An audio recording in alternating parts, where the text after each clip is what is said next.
Hello. I will never understand why this game is so much louder in the menu than anywhere else.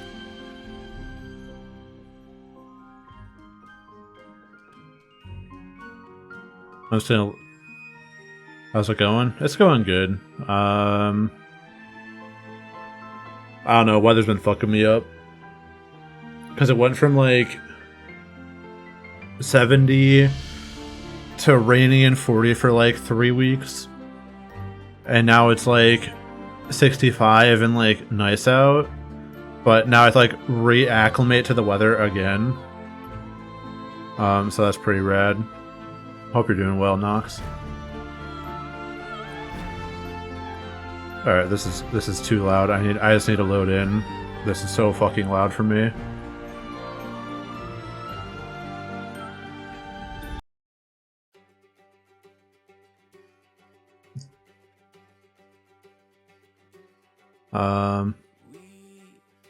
Yeah, I guess we're just going to get this show on the road.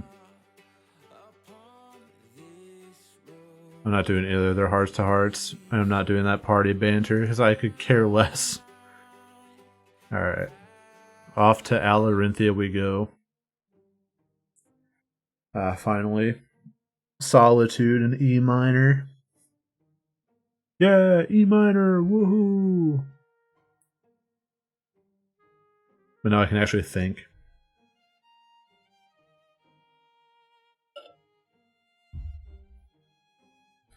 Anyway, welcome to the stream, everyone. I might finish this tonight. I'm not making promises though, and I'm pretty sure it's not going to be that short. I'm tired, but you're all right. That's a vibe for sure. Yeah, it sounds well balanced on your end because I turned it down, but I can't easily turn it down for me. And then like if I turn it down for me now, I'm gonna have to turn it back up for me later, like now. But if I just control it for the stream, I can just turn it up and down as I need to.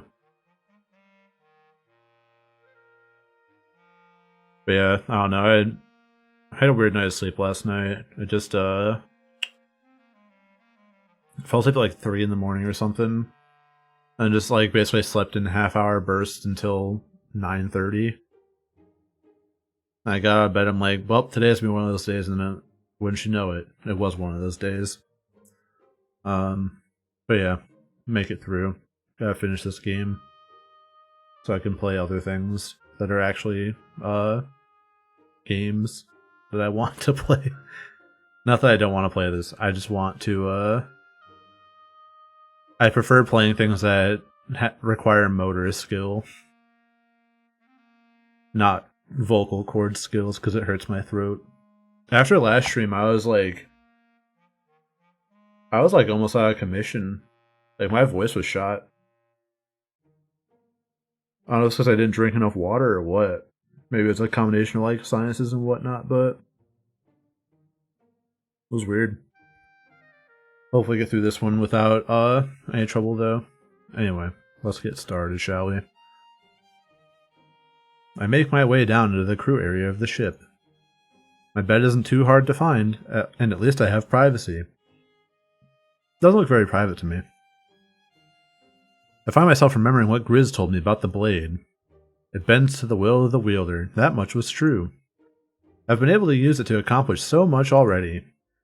But what are the true limits of its power? Did I want to know? I rest the blade on my bed and sit beside it, cross-legged, like I am now. I'm literally sitting cross-legged right now. He'd just like me for real. Closing my eyes, I start to focus and clear my mind. This is probably a good time to test my limits by edging my future sight. Blade of Exodus, show me our victory. Nope. I reach forward and gently touch the blade. My eyes are shut tight and my resolve is clear. Yet, try and wish as I might, nothing happens at all. Did the blade have nothing to show me? Or maybe was I scared of seeing the future? It could be worse. Was there no victory in sight? I pull back and open my eyes. It didn't work. I scoff and rest the blade at my bedside, concerned that the first time I tried visualization, it didn't work. I drift off to sleep with an anxiety that wasn't there before. Alright, he is not like me for real. That shit happens to me, I'm up all night. I'm not sleeping, and that's just how it's gonna be.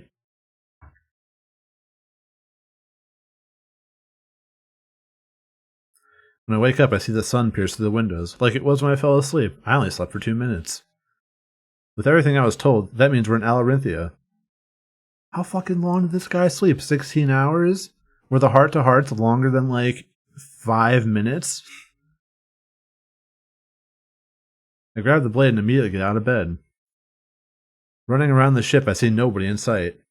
Did they leave without me? That's odd. It's a vision. It's gonna be a vision. He's gonna wake up into a vision. Or maybe they let me sleep in. After everything that happened, I guess I'm thankful. I search for a map of Alarinthia and inspect it closely.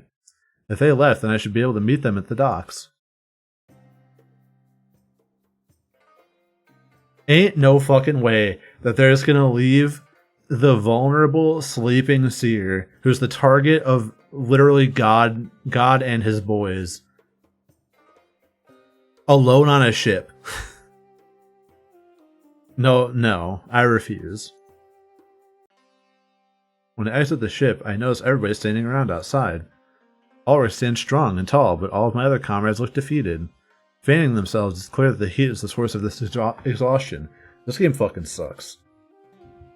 Actual uneventful boat ride.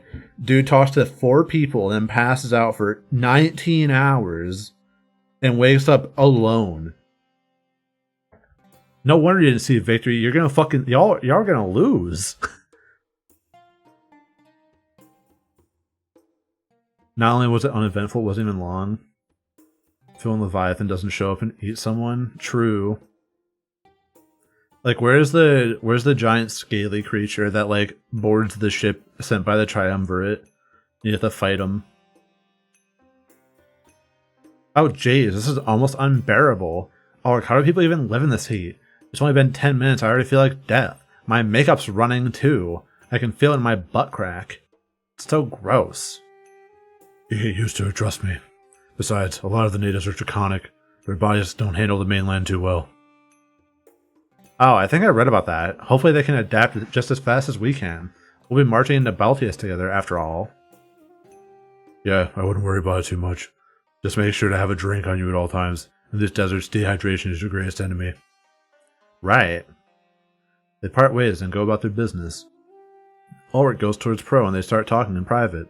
Valessa ends up with 4 tames, so I need to find my own company. I can't be a third wheel, that's cringe.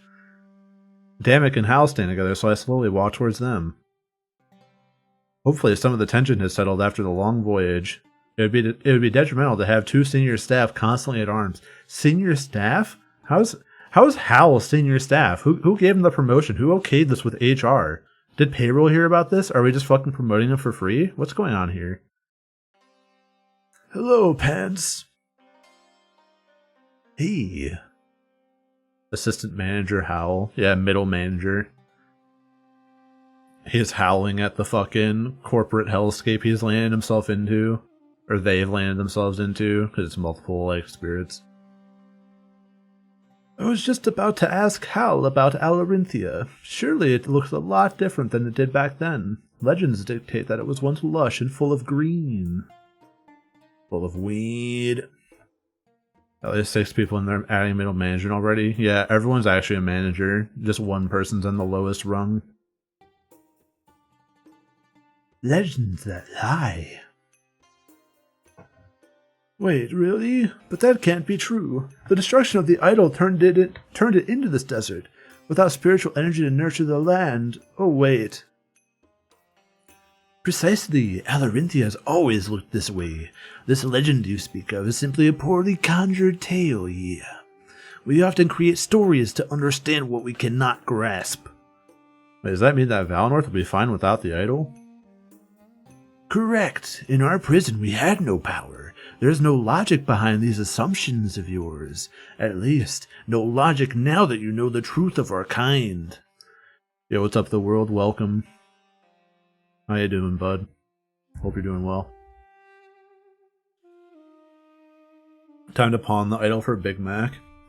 I mean, it sounds like it would be more valuable than the spirits are. Like, what the fuck do we even do here?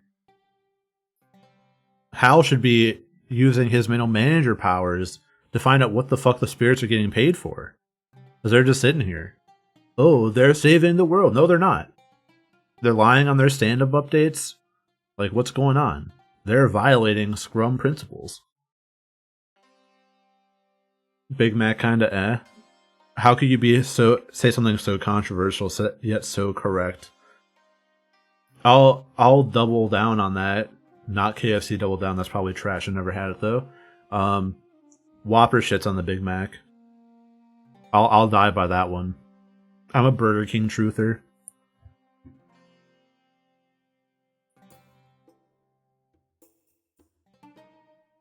Big Mac's carried by 70s propaganda and 90s pricing.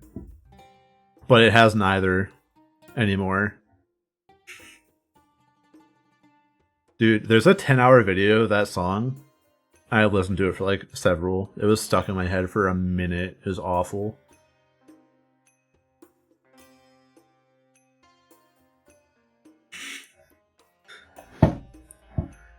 Honestly, that song would go crazy without the I rule this day. That part was fucking whack. They were cooking, literally, until they got to that, and then I'm like, never vibed with me. Never liked it. The brand new burger you can fuck. That's actually a GOAT AI one. I had more Whoppers in the last few years on account of the Impossible Whopper, but I was shit my pants for an Impossible Double Quarter Pounder. That's valid. I think enjoying the Whopper, I know I'm distracting from the game, so if you're watching the VOD, eat shit, I guess. But this is part of the stream too, so deal with it. But yeah, the thing that comes down to your enjoyment of a Whopper. Do you like raw onions? Do you like tomatoes? And do you like mayo? If you say no to any one of those three, you won't like the Whopper. That's just how it is. I happen to like all three, so I really like the Whopper. BK Kappa? What's Kappa about it? I'm serious.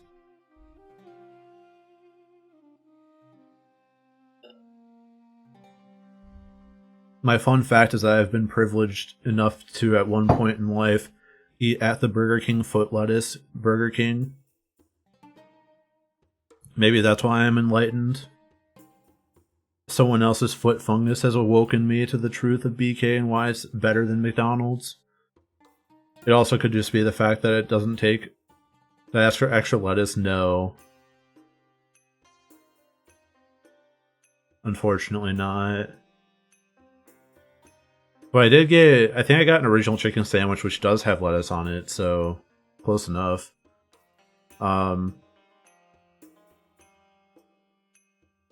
Yeah, I don't know. Around me, like, McDonald's are nightmares. It might be exactly what you get. McDonald's are nightmares. Chick-fil-A's are hellholes. We have Raising Cane's. That's a nightmare too. Everywhere but like Burger King and Taco Bell are like actual nightmares to go to, and I fucking hate it. So it's like anytime I'd be like, man, you know what? I want some McDonald's. Yeah, they're all drive-through only too. So like anytime I'm like, yeah, let me get like some McDonald's or something. It just doesn't, not a thing. Like I'd be stuck there for hours. Taco Bell has fallen out of my good graces since I got rid of the quesarito. That is a change that I cannot fuck with. They can try and turn it into an LTO, but I swear to God, if I have to see fucking nacho fries praised one more time, I'm going to shit my pants. I hate nacho fries. I hate the concept. I hate the execution. I hate the price point. It's all bad.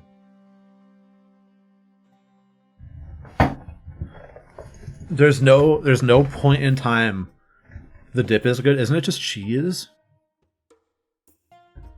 Are nacho fries good? They're as good as fries you can get from a fast food joint, and they're not as good as literally anything else. Like, I wouldn't even put nacho fries in like my top 3 fast food fry, really. Arby's shits on it, Wendy's shits on it, Burger King conditionally shits on it, and the condition is that you go during a high traffic time, so you don't get like the cold like heat lamp fries. You get like fresh fries. But under the best conditions, I would like. It's like what, $3 or something for nacho fries? $3.50. You get like 4. You can pay like $5 extra and just get all the random stuff on it. McDonald's fries are good. Here's my other controversial take. I fucking hate. I realize that Woted is worst of all times. I haven't read that. I just fucking corrected it in my head to Goated. McDonald's fries I don't think are that good. That's probably my most controversial fast food take. That will like actually get me like cornered with someone with a knife to me. And I don't like shoestring fries. I don't like how they heat up. It's just like whack ass like potato cubes without any filling. And it just never does anything for me. Like after I had Arby's fries, I'm like, it's a game set match. That's Wendy's fries. I haven't had Wendy's fries enough to really like form an opinion. Like they're acceptable, I guess, if I had to say something about them. But I don't eat Wendy's that often.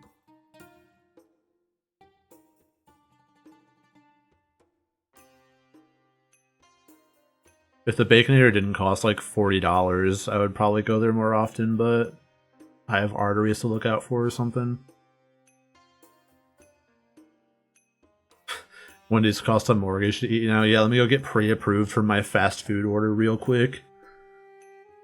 Let me call up my banker. Hey, I'm trying to eat a fucking burger tonight. He's like, ooh. You gonna pray for our hearts? Me too. I don't know. We don't really eat out that often. Like maybe once every other week.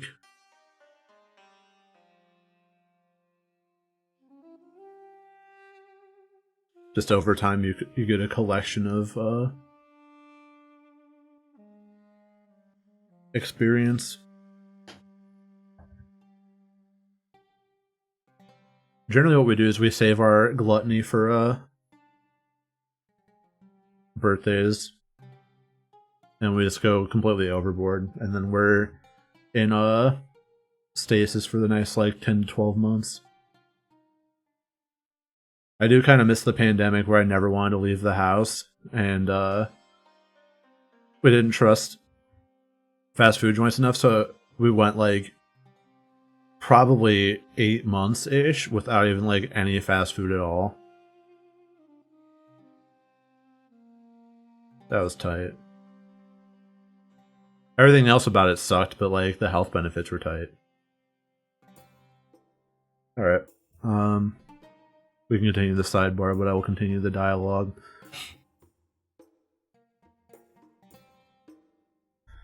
Correct. In our prison we had no power. There's no logic behind these assumptions of yours. At least no logic now that you know the truth of our kind here. Well, isn't that wonderful news? At least it narrows our focus a little bit more. I could tell that was a source of stress, Pants.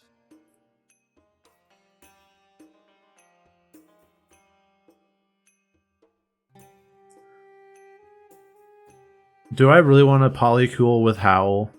Is that what we're doing here?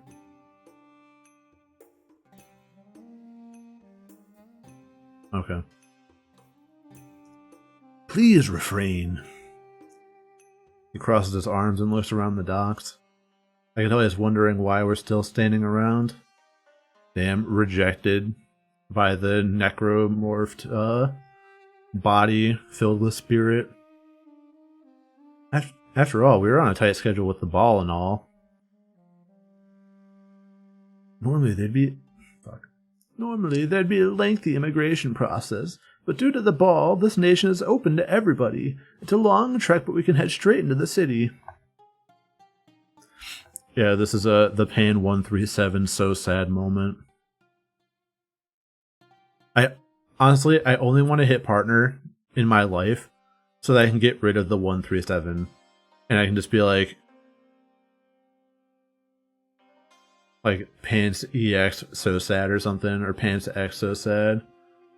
The Pan 137 is so fucking so stupid. I hate it. I hate that emote code, man. Dance party equals no checks at the border. Yeah. Imagine making like stronger security. But like this is a country based on power, so I guess like if you're gonna get invaded, then who cares? Like you should be able to express your power or something. What do we do once we get there? Look for Vivian, I presume. If we can't find her in time, then we'll head to the ball. But meeting her before then would be a huge advantage. We agree with this course of action, Pants. However, our knowledge of Alarinthia is not very deep. We'd suggest working closely with Ulrich in this endeavor. I nod, agreeing with what they both have to say. As if that was to dismiss me, they both turn away. It's nice to say they're getting along at least. It's nice to see that I'm ostracized from everyone else right now. Ulrich and Pro seem to be done with their conversation as well. Making my way over to Ulrich, I notice something odd. Out of the corner of my eye, someone is staring at me. I make eye contact with them and they quickly turn away. That was concerning. Being by Ulrich is probably a good idea right now. As I approach him, he smiles at me. Odd, I thought he'd be miserable. Hey there, Pants. Welcome to my home, lad. Forecast calls for excruciating heat and a chance of death. Just a chance, though. Let's hope it stays that way, right? I nod. I guess he's using some humor to cope. Mood. Let me guess. You have a lot of questions. I'll try my best to answer, but make it quick. We're on a strict timer here, and we can't fail. He motions towards the vast desert before us. Us. Honestly, it seems to go on forever. It's crazy. The ball starts in around 8 hours. Dinner time. If we don't move fast, we won't be able to make it. You know what's at stake, Pants. Let's get going. I nod. I guess he does have the authority here. After all, none of us know anything about this place. If we're following his lead, I'd better do what he says. Of course, I do have a few questions about this place. If I stop to ask him before we leave, I'd better do it fast. Missing that ball could be catastrophic to our cause. Can't we talk on the walk? Is that something we're allowed to do? I don't have any questions. I got this, man.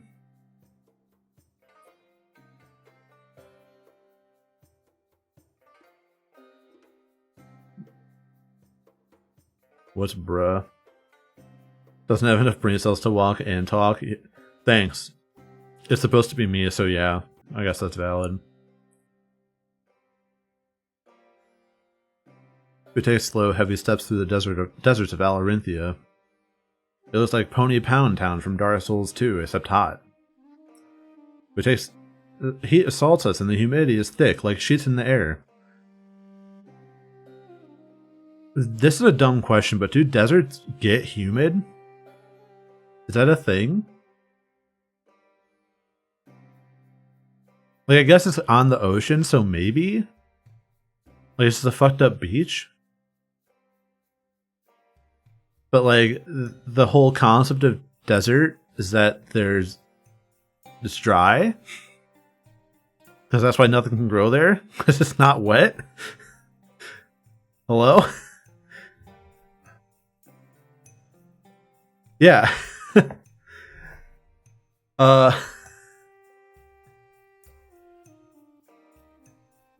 Maybe I'm applying too much logic to it. Also, how you doing, Nev? Welcome. Yeah, so I guess this is just a dessert.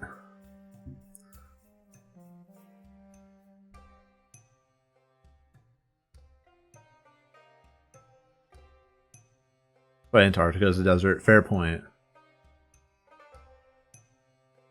Ulrich seems unfazed, but everyone else is handling it pretty badly. Also, Neb, your favorite voice is currently assigned to Valessa, if you're wondering. Two more weeks of school, then you're home free. Damn, it is that late, huh? I follow another streamer, School Appropriate. So, like, I haven't thought about when summer vacation is, but yeah, Valley Girl. But yeah, watching her, I'm like, damn. People do get out in like May, don't they? Because I think probably 8 years ago is when I graduated college. I think like to the day, almost. I just had to double check, but I know it was sometime in May. It just never occurs to me because I don't get summer vacation anymore, but hope you get to enjoy yours. Can't believe that people actually live here. How much farther is it, Ulrich? This is crazy. I'd say around 6 to 8 hours. There's no way it's just halfway there. We could stop. I have a feeling you've already exhausted your canteen. Yeah, it's a perk. Like, it's like a piece of A5 Wagyu under a pile of shit with like sprinkles on it. At least that's how I view teaching. I'm sure you view it a lot differently, but that's why I'm not a teacher. It was too hard to resist, so there's an oasis in a few hours. That'll be a good place to rest and relax. We can't waste that kind of time, Damek. There's enough time to fill up on water, that's it. If we take too long, we'll miss both Vivian and the ball. Right, of course. Damek pants, sweat showing through his fur.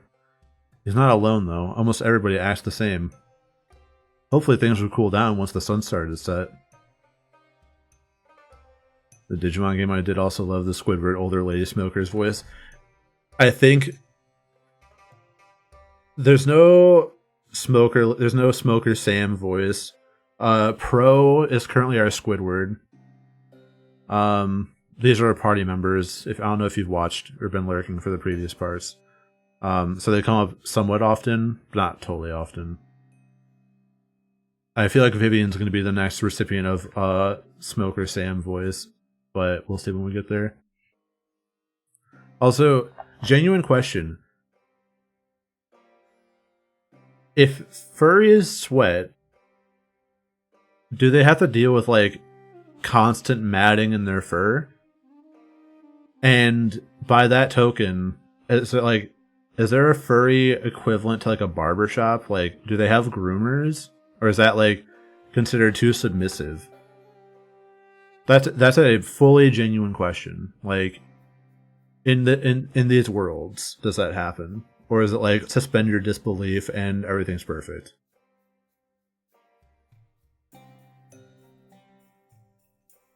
Called salons. I'll take that as an answer. I moved towards the Ulrich Yo, what up, Blue? Welcome. Thank you for summoning the Schmeatmobile.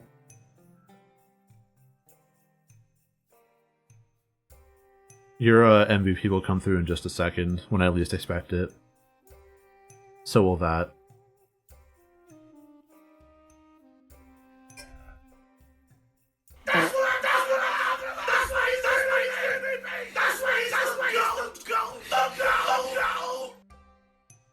Yeah, I forgot to warm up the engine. Bailiff, whack his pee-pee.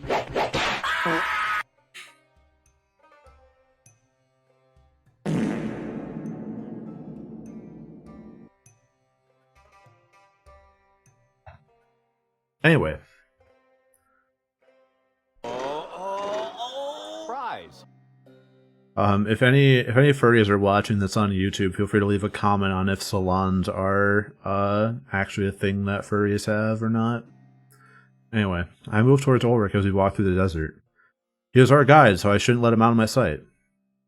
I can see the city in the distance, but no oasis at all.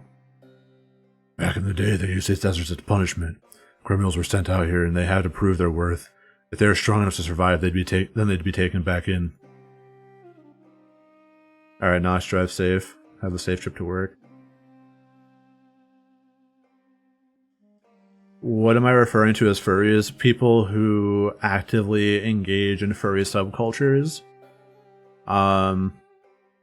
Like the actual target audience for this game, which is not me, because I am very supportive of furries. I am not one.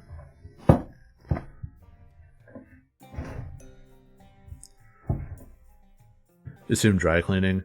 Yeah, I'm thinking like the girl with the dogs level of like care, but like all the dogs she takes care of on her channel are always like exhausted by the end of it, so I don't know if it's like a good thing for them. So I'm curious what the lore is behind that. There probably isn't one, but maybe. Most of the time the criminals would just succumb to the heat. They'd be unable to move, then they'd pass out. Death would come soon after. They called these people Sixers, since they usually passed out within 6 hours. I'm not sure why he's telling this to me.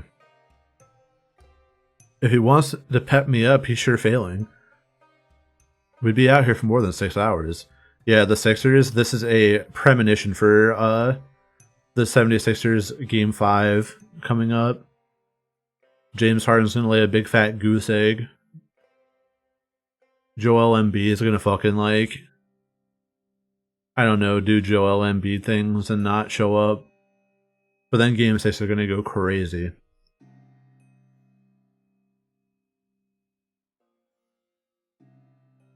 I have been following the NBA somewhat closely this year because I want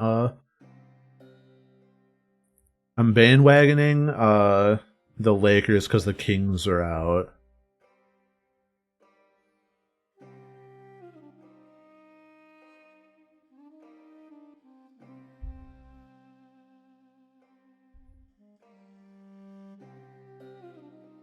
Was that when the Kings lost? Yeah. It was like, I don't know, man. Golden State is just, I don't like them anymore. I used to be a Golden State fan back when they're like giga trash. Don't like them anymore. Especially because Draymond just like actually could murder someone. They'd be like, technical, flagrant one. Dude like straight up threw a fucking jump kick at someone's ball sack and they're like, he didn't hit it. Natural shooting motion when he doesn't have the ball. So I just want to see the Lakers knock them out, and then I'll probably bandwagon onto the Sixers, or maybe who are the Suns playing right now?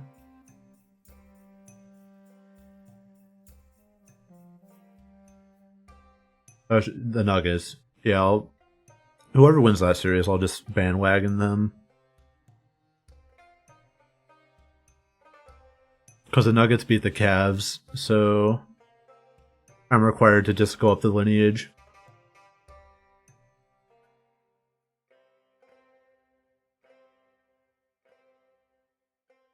In addition to that, their bias lasted 6 days. Don't worry though, we'll be fine. We have water. That isn't a courtesy they wanted to give to criminals. The Denver Chicken Nuggies.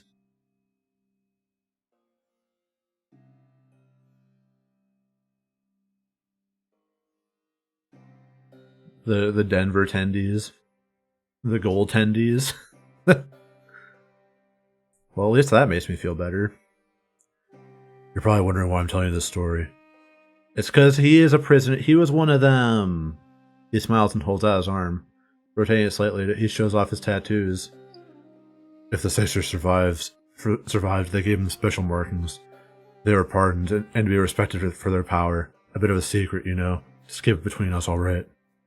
Wait, so Ulrich is an Alarinthia criminal? What? No way! Or at least he was, since he appears to have been pardoned. I'm glad that he was comfortable enough to tell me this kind of stuff. Besides, they look pretty good, don't they? Yep, I'd fuck them.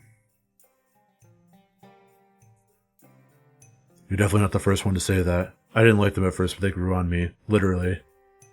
If something makes you look better, embrace it. Anyway, I guess that's enough story time for now. The more you know about Alarinthia, the better. That, and it makes the walk go by faster. If you'll excuse me, I have some business to take care of, like walking through this fucking desert. We'll have plenty of time to talk later, Pants. Trust me. If you find that you're needing anything, just wave me down. I nod before looking back at the rest of my comrades. They look so drained and fatigued. We need that oasis, and fast. We're 10 seconds into the walk. We had just left. But, any Pythagorean theorem enjoyers?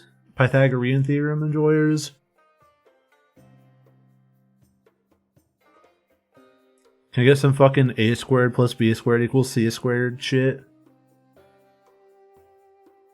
So I can figure out why I have to go all the way over here to go there. Triangle fans, yeah. Three-sided polygon enjoyers. When we arrive at the oasis, everybody immediately runs towards it.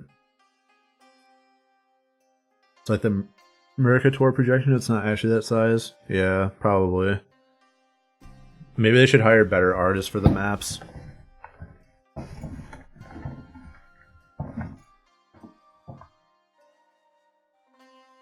Map copium. Imagine you die in the desert because they didn't, like, draw the scale correctly between the oasis. So you're like, I can just get to the gates instead of going to the oasis. And then you just die. So sad. When we arrive at the oasis, everybody immediately runs towards it. Opening their canteens, they fill them up and quickly drink up. I do the same before turning to face my allies in relief. I was starting to get parched and worried about passing out. I hadn't pissed in 8 hours. The placement of an oasis here is awfully convenient. I choose not to count our blessings as I face my friends. This is amazing! Just what I needed! If you don't mind, I'm going to take a swim. Just give me a few minutes, alright? Fortame, no, that's disgusting. People drink this water, it's not for swimming. But, no! Fortame scoffs and crosses his arm. This is the moment I decided to tell them what Hal told me. Without the power of Salberg's idol, Valinor would be fine. Wait, really?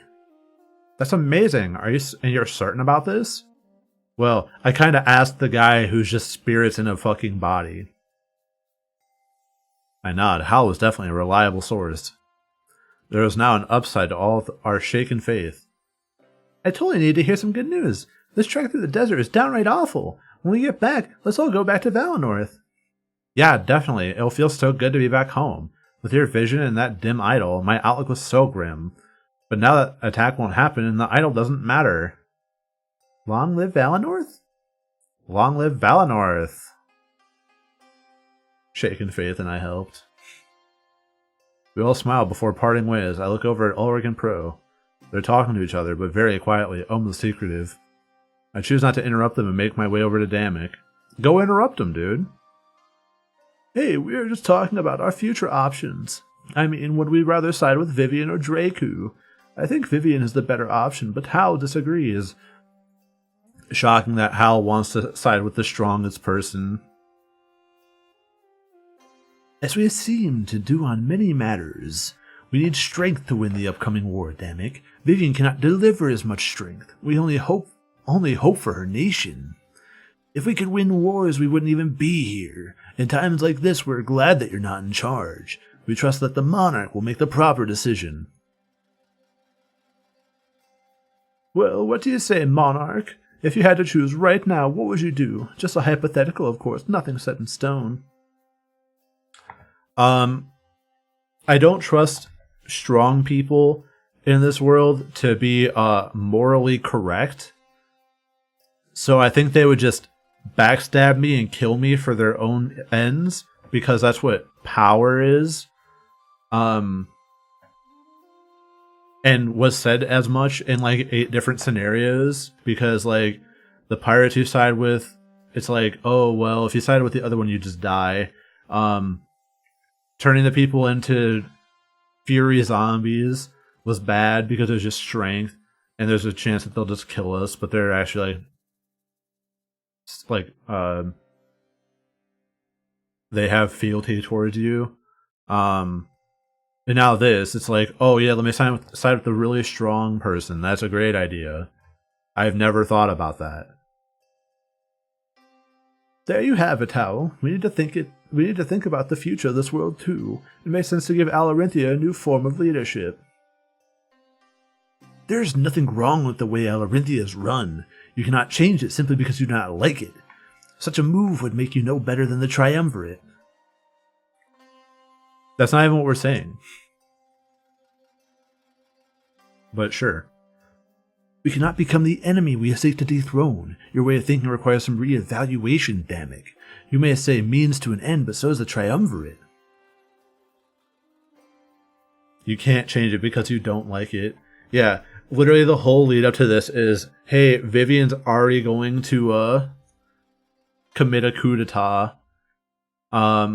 Let's either help her or stop it. And it's like, no, you can't. You can't just help the person committing a coup d'etat because the way the place is run is purely meant for people who are unga bunga meat brain powerheads. That's not allowed. CIA has joined your party. I'll take the CIA over Hal. Wow, you paint me as such a villain. A change in leadership would require the spilling of blood. Yeah. Oh no, the place that's known for spilling blood is going to need a spill of blood. Yeah, we do a little bit of trolling in foreign lands. Innocents would die, much like the occupation of Mazio. Think of what you lost. Do you want to do this to others? Dammit seems unable to come up with a response to this. Promptly changing the subject, he seems to admit defeat. Sometimes you gotta break a few eggs to make an omelet. And plus, it's already a fucking... This writing is going to give me a conniption. Super strategists can't figure out that an innocent nation that's invaded to overthrow it is entirely different than an internal insurrection coming from the fact that it's run like dog shit. Yeah, he's too busy being ooh-woo. Well, are you all full up on water? Ulrich said we're halfway there, halfway there, halfway there. And we're making good time. I think we'll make it to the city with plenty of time to spare, Monarch. Dog shit, no pun intended. Dog water, currently, actually. Hal seems unamused at the sudden change in topic. This body does not work like you would expect. We do not need water, we do not risk passing out. Whenever you're ready to continue, we will do so. After saying that, we all part ways. We shouldn't stay here for too much longer. Missing that ball would damage our cause immensely. No heart to heart, don't feel like talking. A quick save and we go. We arrive at the gates to Alarinthia after an exhausting trek through the desert. It feels like things will change now that we're here, but they probably won't. Whoa, the winds that don't change! The city won't be any more inviting. There just might be more water. A lone man stands at the gates, and I recognize him. He's the man I saw watching us back at the docks. This can't be coincidence. He must be after us. Ulrich notices him and starts to walk towards the gate. Let me handle this. I've been here before. He probably knows who we are. Info travels fast here. Just stay calm and I'll have us in the city in no time, alright? We all nod, leaving Ulrich to handle the situation. We take passage into the city and nothing more. It's been a long trip from Mazio and we need shelter. Our business lies with the ones known as Vivian and Draku. I'm sure that's the way you get in, dude. Hey, info travels fast, so let me tell you about the person that we know is going to cause an insurrection and the leader of the person who's going to get insurrected. No trouble, though. We don't want any trouble. Please. The man remained silent for a few moments before bursting into laughter. I know exactly who you are, Ulrich. Vivian's waiting for you in the tavern, and Draku, well, you'll have a ball to attend. Wait, how do you know who I am? I followed you all up until the Oasis. That was my chance to get ahead and tip off Vivian. Besides, you stick out like a sore thumb. Nice marking stick, sir. I trust that won't be an issue. It shouldn't, but I'm surprised you found somebody to do that. Recreating the marks of the ancients is frowned upon. They earned those markings. You certainly did not. Of course. Though you do bear a striking resemblance to the Ulrich of legend, if anything, that will make your relationship with Vivian more amicable. I was given this name by my parents. They aligned with his views, and so do I. If that'll be all, we'd like to keep going. Of course, I wasn't standing here to stop you. I really wish to welcome you back home. I hope you and your monarch end up useful. Damn, so he is literally just like pretending. Fake gang tag. Oh, hell no. Fake Alarinthian. Fake Sixer. He bows to Orc as a sign of respect. By the way, call me Drakor. Else. Oh god, I'm laughing at my own jokes. Ulrich nods before turning back to face us. Drake or else enters the city, likely returning to Vivian's side. I'm glad that our quest in this land is finally has some direction. Well, that was easy. Because of the ball, there's almost no security. I knew you'd be involved with Vivian. I could just tell. So we'll have enough time to meet with her before the ball. That's great. I was worried we'd be on a tight schedule. Can't really rush decisions that change a nation. Yeah, it was definitely fortuitous. We better make sure it's not a trap. That's the perfect way to catch us off guard. Well, he didn't seem disingenuous. That's the perfect way to catch us off guard. Right, so what's the next step? We head into the town square. The tavern hasn't moved, it's connected. We'll be seeing Vivian within the hour for sure. Alright, sounds good to me. Is there more water in the city? Yeah, but don't ask for water in the tavern. It's seen as a sign of weakness amongst Alorinthians. If we drink anything while we're there, make sure it's ale.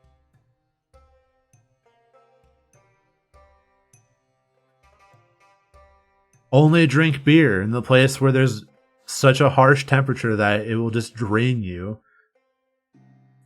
But also, drink the thing that makes you dehydrated faster. Yeah? Kidneys are for fucking cowards. Ew. Bladders, empty, all the time. Should be the size of a raisin. We don't piss here. Everybody stands around, seeming to wait for my mark. There's something with Ulrich. I have a strong gut feeling. Maybe it's the fact that it's got outed as lying about his markings. Bladder's the same size as my brain. Yeah, same smoothness too. For me. The secret talks with Pro and some of the things Drakor said.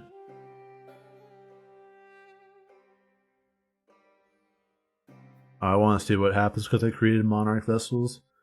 So what's it like, being a vessel?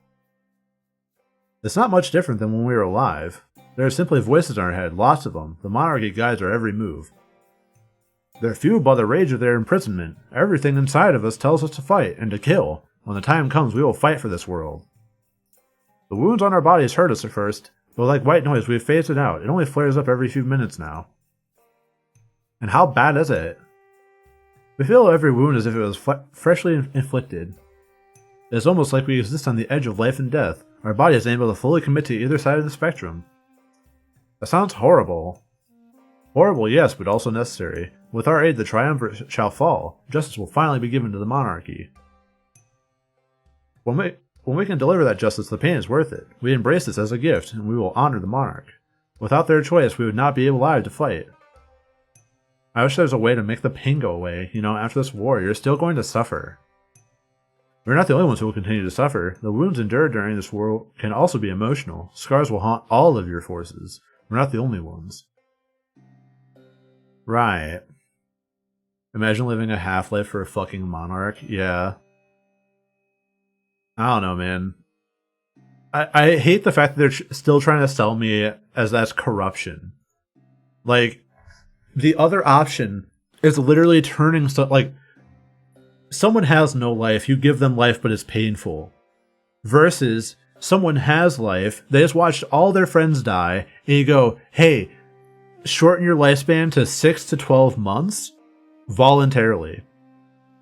After that, no brain, no thoughts, head empty, fed through a tube. You have no life anymore. You are dead. You are functionally locked in syndrome, hell on earth for the rest of your life.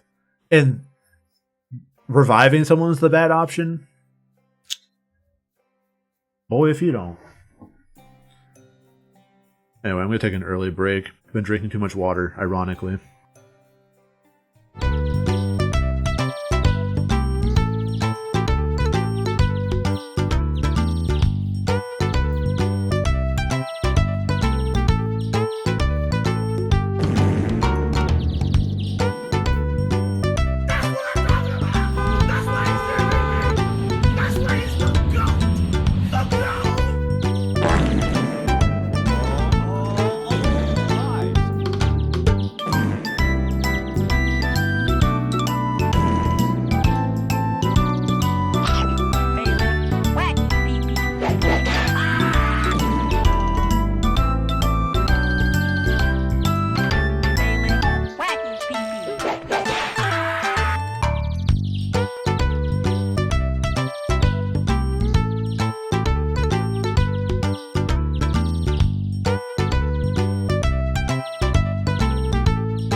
Alright, I'm back.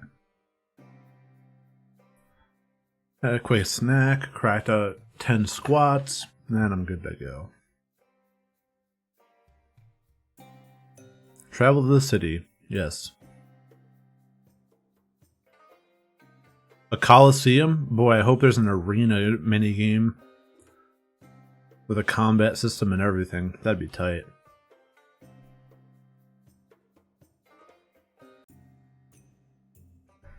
As soon as we enter town square, Ulrich motions for us all to stay close. People run amok while others try to peddle their wares, waving us over. It almost seems just like Mazio, but the products must be different. Who'd have thought? Good, the tavern's in the same place. It's just over there, so we'll make it on time. He crosses his arms and looks around the town square. Then he rubs his arms in a way that almost hides his tattoo. But it's too late, I can already see the townspeople staring. Ulrich was definitely hiding something from all of us. I did say that he's losing our trust, but he's definitely suspicious. Nothing he's told me adds up with what the Alorinthians have said. Almost out of fear, it seems that the townspeople avoid us. Eye contact is as far as we go, leaving us lots of room to maneuver. I guess that helps. It sucked if they all invaded our personal bubble. Let's not waste too much time out here, alright? I think we only have a few hours before the ball begins. I'll stay here, but feel free to look around for a bit. Honestly, I expected Alorinthia to be different. It looks like I'm staring at an alternate version of Mazio. The only thing that stands out is the architecture and the heat. That heat. It didn't change one bit when we got to the city. Shocking. However, the natives seem used to it, walking around with ease. Most of them aren't fully clothed, wearing a get-up much like Ulrich's. I guess it's my fault for expecting something different out of this place. Before we head to the tavern, I decided to look around for a few minutes. Maybe a good idea to talk to Ulrich as well. He's acting strange. Yeah, you know what? Let's talk to Ulrich. Hey, I didn't ask for your voice.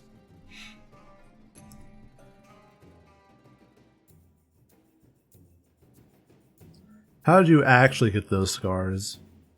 I'd rather not talk about that right now, but I have a feeling you'll find out soon enough. It's complicated and we're really short on time. Just trust me, alright? It's nothing bad. I earned these, they weren't ripped off. Let's grab a drink at the tavern and chat. What have you and Pro been talking about? That's none of your business. Not yet. Again, just trust me, okay? Please, there's lots going on that you don't know. That's not to say that you'll never know. Just sit back and we'll wait until the time is right. I promise everything will make sense soon. Cool. Yeah, Ulrich the type of guy to get broken up with and change his Facebook status to "it's complicated." Which honestly is a vibe. We enter the tavern and make sure to stick close together. It was packed and noisy and the patrons seemed pretty rowdy. I made sure to stick by Ulrich in case something breaks out. It was just like I remember it. All these years and nothing has changed.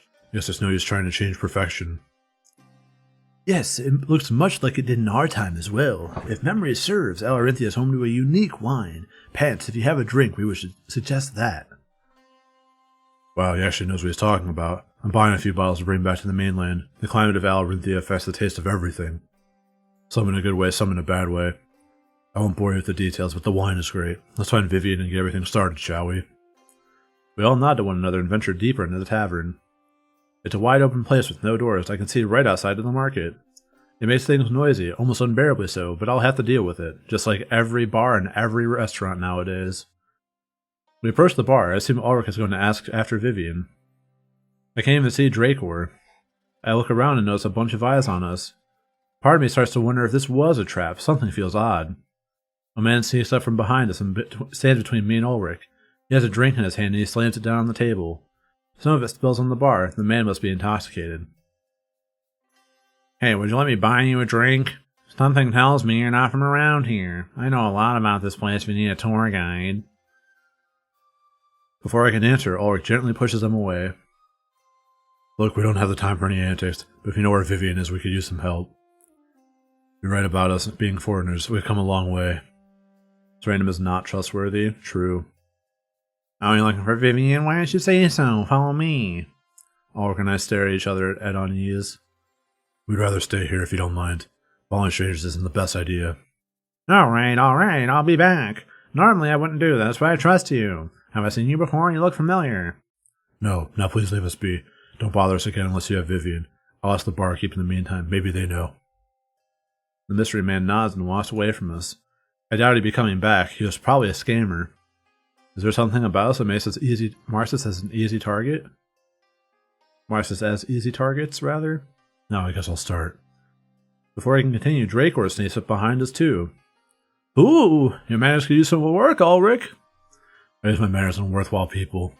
And Vivian isn't one of them? I saw how you just shoved him away. Wait, what? Vivian's a man? And an honorable one at that. He deserves to be treated with respect. I don't believe you. Most people don't. His parents chose the name. If anything, it keeps the assassins looking for the wrong person. Try and tell me you weren't looking for a female when you entered. Uh-oh.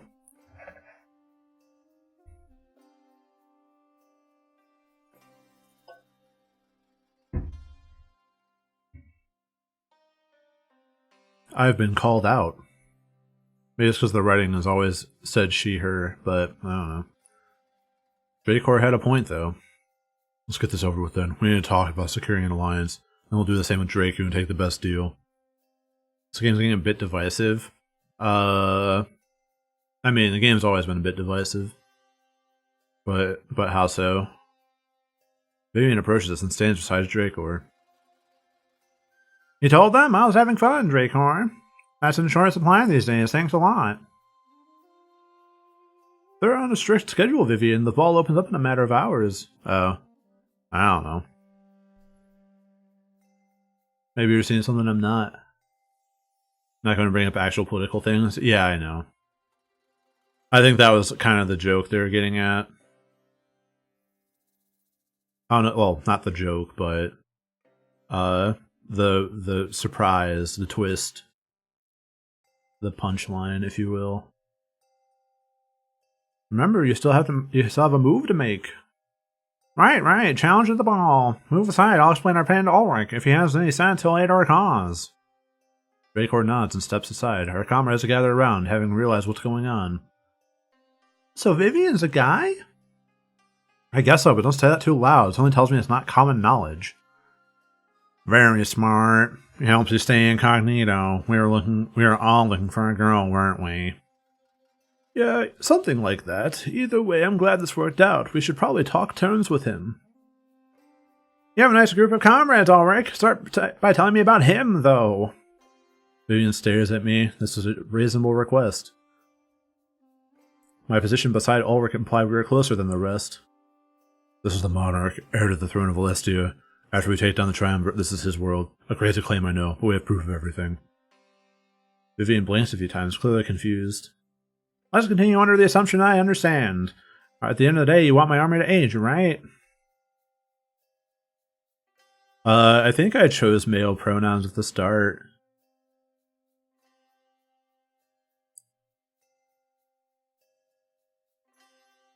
Like, I think they explicitly asked for a gender. Right. Well, this is where it gets a bit weird. I want your army just as much as you want mine. Maybe we can come to some sort of conclusion. Go on. I'm going to Draco's ball and challenging him tomorrow. I plan to be fighting for the throne. We'll do it right. One last fight in the Colosseum. I had Dracor stay at the docks to watch the new arrivals. If he found a group that looked strong enough, he'd tell me. You fit the bill better than anyone else, so he spied on you. He heard your group talk about a rebellion and a big army. That's when I knew we'd hit the jackpot. Our new target was clear, but to know you came here just for me, that's pretty flattering. If you help me take down Draco in the Colosseum, I'll help you. I can offer a few hundred men and maybe more for my throne. Who knows how many people I can rally up to take over this nation? We don't care about power, right? You plan to change this nation for the better. Yes, I plan to model ourselves like the mainland. Elections, voters, stuff like that. No more tournaments. We've lost too many amazing people to barbaric, outdated laws. Vivian, I'll be honest with you here. I want to support you, but the final choice rests with Pants after the ball. We need to talk to Draco first and weigh out our options. Understandable, but be warned. That's when I'm making my move. If he accepts my challenge, we'll be fighting in the morning. You better hurry. That ball is known for huge lines. Manlet power fantasy added again. How so? Who's the manlet? Is it me? Am I the manlet? Is it because my eyes are at boob level with all of them? No, Vivian is. Vivian is not a manlet. Everyone always talks about how, like, hulking and giant Ulrich is, and Vivian's the same size. Ulrich looks over at Pro, and they nod to each other. Pants, I need to tell you something. This is my homeland, and I've always wanted to change it. I have to fight alongside Vivian, even if you ally with Draku. And if Draku's terms involve destroying Vivian's insurrection, well, then I think we'll be fighting each other in the Colosseum. Remember that these fights are to the death. I have no other choice. Oh. Man, I guess, but... Vivian kinda cooking. They might be,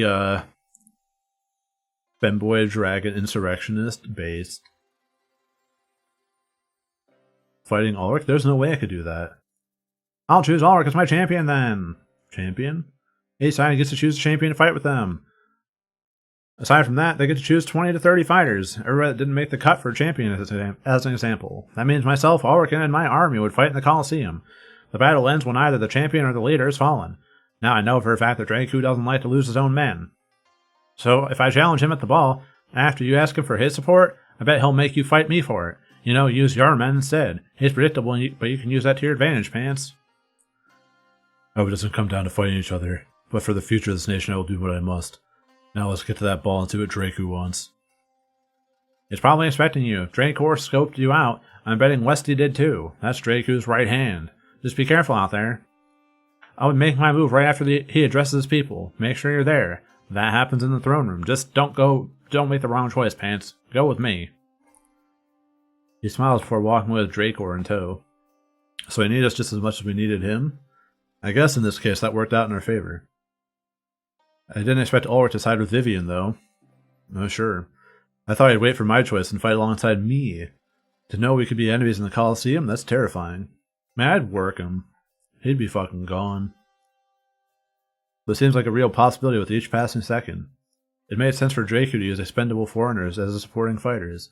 At the end of the day, it really only mattered who the leader and the champion were. Vivian and Ulrich. Draku and who? I guess we'd find out. Oh, I can't wait for it to be like Howl. Howl's gonna fucking go with Draku. We stayed in the tavern for a while before leaving. However, next destination was clear, the castle. Hopefully the line for the ball wasn't horribly long. Oh, man. I know I just got told that I might have to fight to the death with my boyfriend and my polycule, but I sure hope the line's not long. Yeah, I feel like what's going to happen is the right choice to make is going to be side with Draku and backstab him. Like, just actually sandbag. So I'll definitely be making a save before I make that choice, and then I'll just go with the right one. Because Ulrich's living, even if I have to move mountains. Ulrich heart to heart 4. Let's go. Ulrich sits at the tavern, taking large swigs of ale. It's hard to accept that if we sided with Draku, he'd be against us, but it's understandable as well. He really wanted to change Alarinthia. I hope that this wouldn't affect the rebellion and our unity, like by fighting each other to the death. We can't have our key members being at arms with each other. Have a seat, Pants. The drinks are on me. I want you filling up on Draku's handout. I nod and I take a seat beside him. I'll drink, but I want some answers. His hasty alliance with Vivian, the lies about his markings, and its past. If he wants my trust, then he needs to tell me everything. I feel lost. I voiced those concerns to him as the drink he ordered me arrives. Taking a large swig, I sit back and await his response, whatever it may be. Trust? This isn't about trust, Pants. Your trust in me won't affect any of your decisions. In fact, we could win this war without any trust at all. All that matters is the desire to fight for a common cause. Do you think that these little chats we've been having were mandatory? Trust me, I could have done just fine without them. In fact, I'd be better off. What the fuck? Asshole. We kissed. You can't say that to me. But I don't let it provoke me, I simply wait. It's best if I let him get a clear head instead. I'm sorry, I didn't mean that. It's just the feelings I have for you, they complicate things. Harmless fun, I know that's what we said, but look at me now. I'm scared that if I tell you everything, you'll turn your back to me. Spirits know everybody else did. Look at me, still using superstition. The spirits had no power over us, no divine plan. Then why do I find myself still wanting to believe in them? I guess maybe they gave me a sense of comfort in difficult times. It's different now, having difficult times and knowing the truth. What do I believe in? If I want to push myself forward, that's what made me want to side with Vivian no matter what. The desire to change my nation is what drives me to action now. This song is so, like, not fitting. I don't even know if you guys can hear it.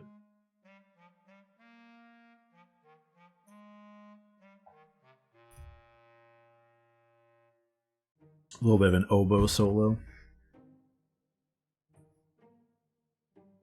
Whenever I think I have it, the triumvirate swoops in and takes it away. I don't know if I just skipped that dialogue box, I don't really care. They tell you they'll give you what you want, they convince you that they'll make your dreams come true, then, when they're done with you, they throw you away. That's how a loud slime slumps down in his chair. I'm not sure why he's telling me all of this, but I listen. Even if it's somewhat unrelated, it's helpful for him to vent. What I'm about to tell you, I tell you in confidence. I knew Stovey before he became the Grand Inquisitor. Shocking. That's how I know so much about the Triumvirate. I saw them take an impressionable young man and ruin him. Turn him into a tool meant to kill without a second thought. They took my friend, and after that, he was no more.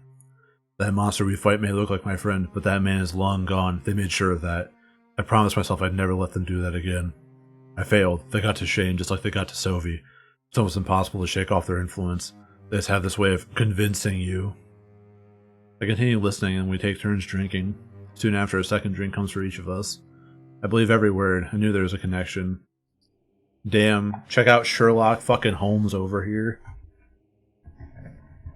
I look back to the vision I had of Valnor's destruction. They said some things that revealed a connection between them, but I assumed it was something rivals developed in wartime. However, to think that Stovey was once good? That's the part I find hard to believe about all of this. Yet, he spared me when he had my life in his hands. Playing Low Saga in the open. Alright, good luck. Well, that's one of the things I had to tell you. It was a long time ago, but it still happened. I won't let it get in the way of my performance. A long time ago, I thought maybe I could win him back. You know, maybe he could change and redeem himself. I haven't thought that in a long time. Now I want to kill him. For everything he's done to me, for everything he's done to us. There's a point where redemption eludes you, and he's past that. I guess this leads to the second thing I want to tell you, Pants. Back in the desert, I told you about how I got these markings. Then Dracor said I ripped them off the ancient Alorinthians. I wish that was the truth. I really do, but it's not the truth at all. It's a lie, even. I always tell people that I'm older than they think, but I only say that to hide how old I really am. It's not a lie, it's more like an omission. He rests his head in his hands, the second glass now empty. I mean, dude's 540. He was an ancient Alorinthian. I'm old enough to have earned these markings the right way. There, I said it. I don't care if you believe me or not. I finally said it. I'm older than any of you could have possibly imagined. Very, very old. This game, like, why does my main character see these, like, fights? Well, actually, I don't know if he was actually there for the Stovey and Ulrich fight. I don't think he was. I guess it's just dramatic irony, but, like, who cares? I am so confused right now. He's claiming to be thousands of years old? Yes. As far as I knew, the laws that led to those markings were banned long ago. How do you know that? You didn't read the book. But not only that, he also used to work with Stovey? I say he's our mortal enemy. Go ahead, tell me you don't believe me. So far, nobody else has. They say it's impossible. And soon after that, they say nothing to me at all. I believe you. In fact, I prefer older men. It's no big deal. Based. Heh. You can never turn off that charm, huh? Well, in any case, I'm glad you believe me. Most people don't. There's something different about you, though, so I took a leap of faith. Thank you, Pants. I really mean it. There's more of the story, but that's all we have time for. It's just the basic stuff you'll need to know before moving forward. The barkeep comes up to us and asks if we want another drink. Ulrich shakes his head, sending him off on his way, and puts some money down. My treat, remember? Now let's get going to that ball. Tonight we change history. Ulrich's loyalty scene will be available when you return to the mainland, unless you kill him. The game will notify you when the loyalty scenes have been unlocked. Or when they have been, you can view them by going to the war table. Cool.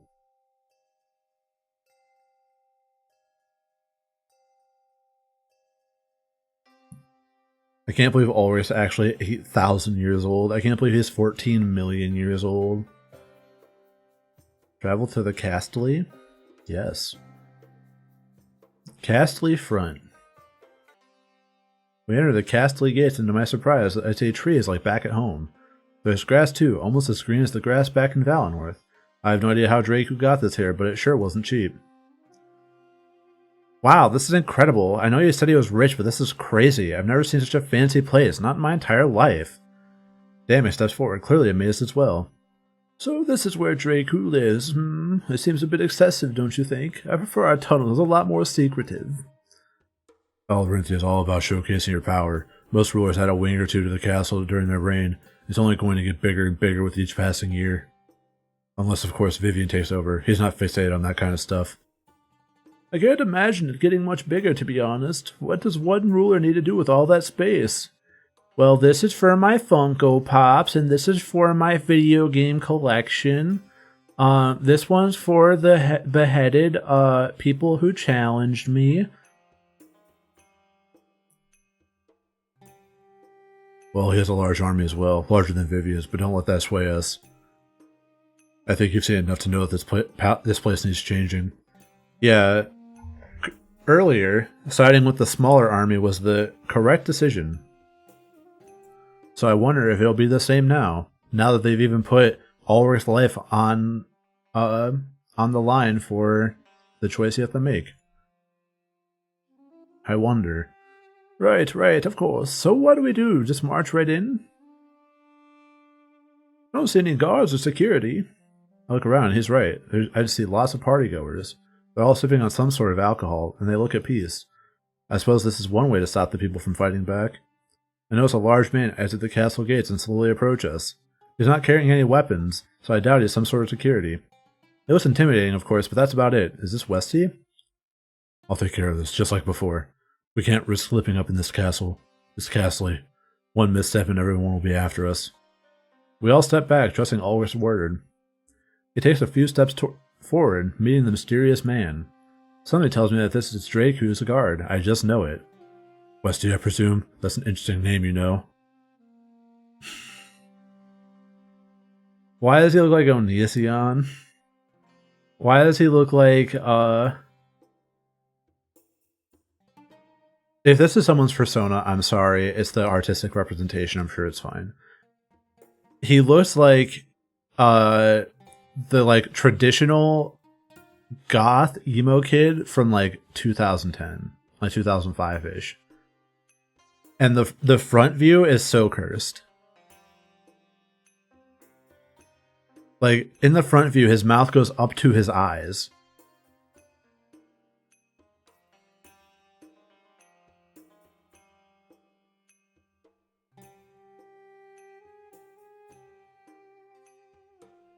I'm at a loss for words.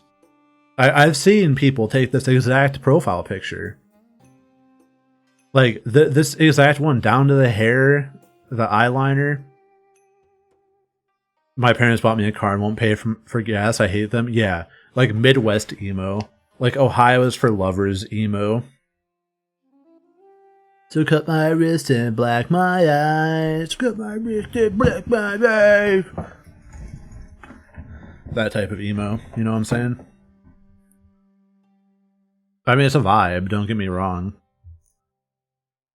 I couldn't pull it off, though. It's not so much of a criticism as it is a comparison. Let me put it that way. And if you take offense to it, that sounds like a you problem, because I don't mean offense by it. Yeah, I think we all are, really. 22 for Sona cameo backers on Kickstarter. Look. This is the artist, just for some reason making their mouth way too big.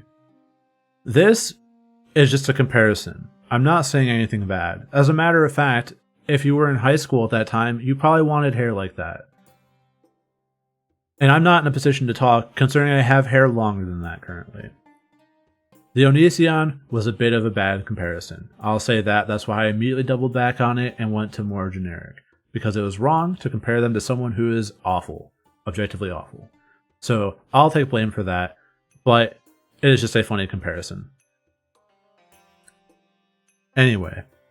Now that I've made amends that people would not accept even if they were offended by it. It's a nickname for your information, and you must be Ulrich. You sure stand out. Yes, we come in peace, don't worry. You're still offended? Look, if something I say offends someone, I deeply apologize, but it's my job to write code for a living, basically. It's not this. So I don't necessarily have the correct decorum, and I sometimes make mistakes, as all humans do. So you'll have to forgive me for that, and realize that sometimes you just have to make jokes very quickly to get reactions out of people, and that's just how it goes. It makes you sad that we have to worry so much about offending everyone. It's just life. I know.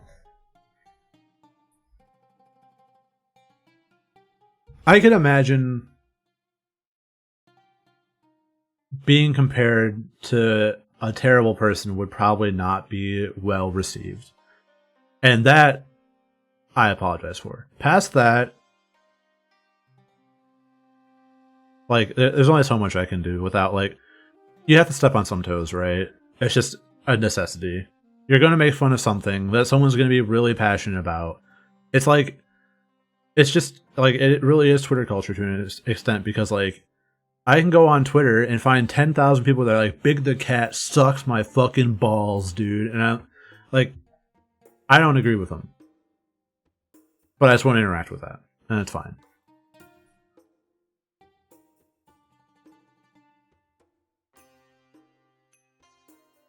You never would have given Gargoyles that emo haircut when you were a kid? I mean, I'm sure if Gargoyles came out in like 2008, they would have had that haircut. Your fursona is shit, Lamoa. Yeah, or fursona is shit, Lamoa. What can I say? I'm more of an Ulrich guy than a Westy guy. More of an Easty.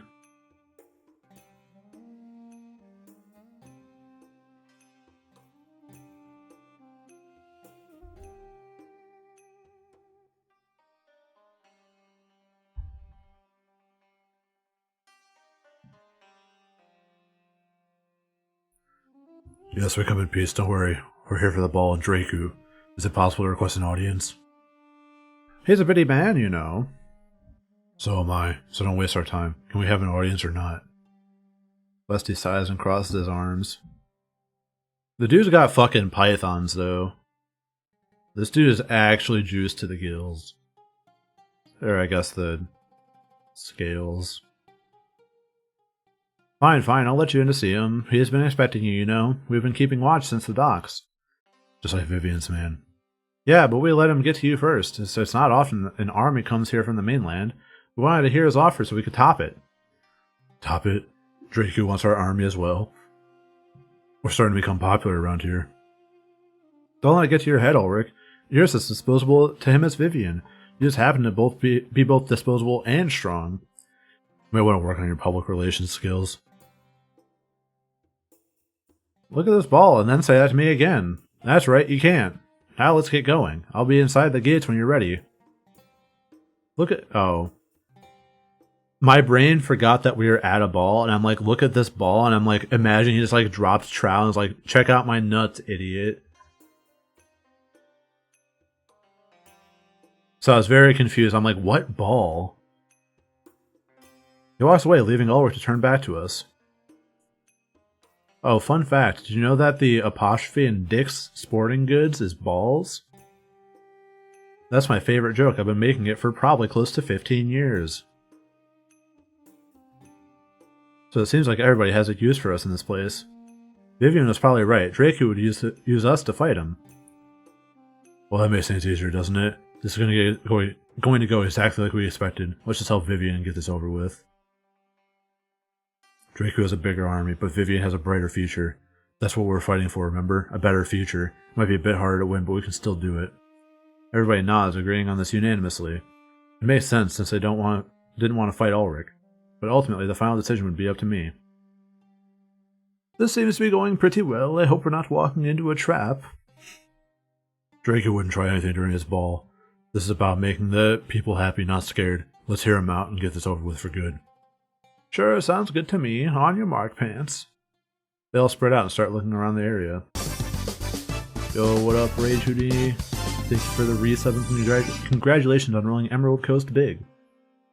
Sorry that the chat was over it, but how you doing? If you need a quick rundown of what happened, it's really not a lot. Just Ulrich is 8,000 years old. Vivian's a guy. And it's the same moral quandary that you had with the pirates, but this time in the desert. Back from the vets. Hopefully it went well. Hope the doll is okay. They all spread out, start looking around the area. Damek was right, everything seems to be going so well. We deserve it after what we went through. That's what I think. We walked across the desert, and that's worth changing a nation for fun. Just needs more baths. What a diva, though.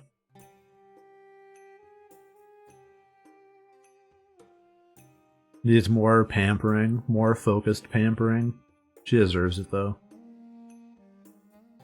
It's crazy to think that within a few days we'd be attacking Baltius. We wouldn't waste any time. We'd go right after securing this alliance. But I think back to the moment on the ship when I touched the blade. I wanted it to show me our victory, and it showed me nothing. Pushing forward in spite of that, that was the definition of hope. If there was anything that would help us win this war, it was that hope. Cool.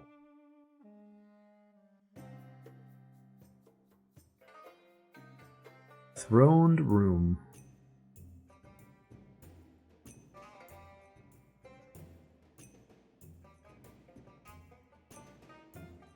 The throne room is crowded and full of people partying. Normally I'd imagine this would be reserved for Draku alone.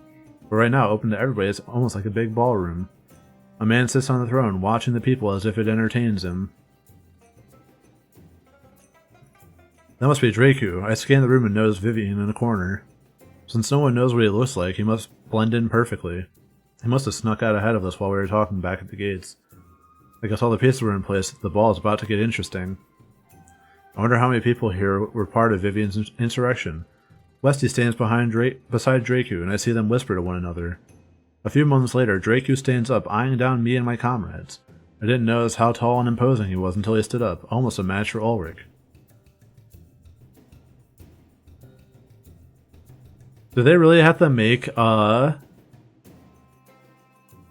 like when I'm picturing this in my head, I'm expecting someone like Howl, where it's like super battered and like scarred and like clearly won their way to the top of the power chain through sheer force of will. And then I get like this pure, like, dude might be wearing the Virgin Killer sweater for all I can tell. Like super well kempt, like classy guy. And it's a complete betrayal of my expectations for what they're setting me up for.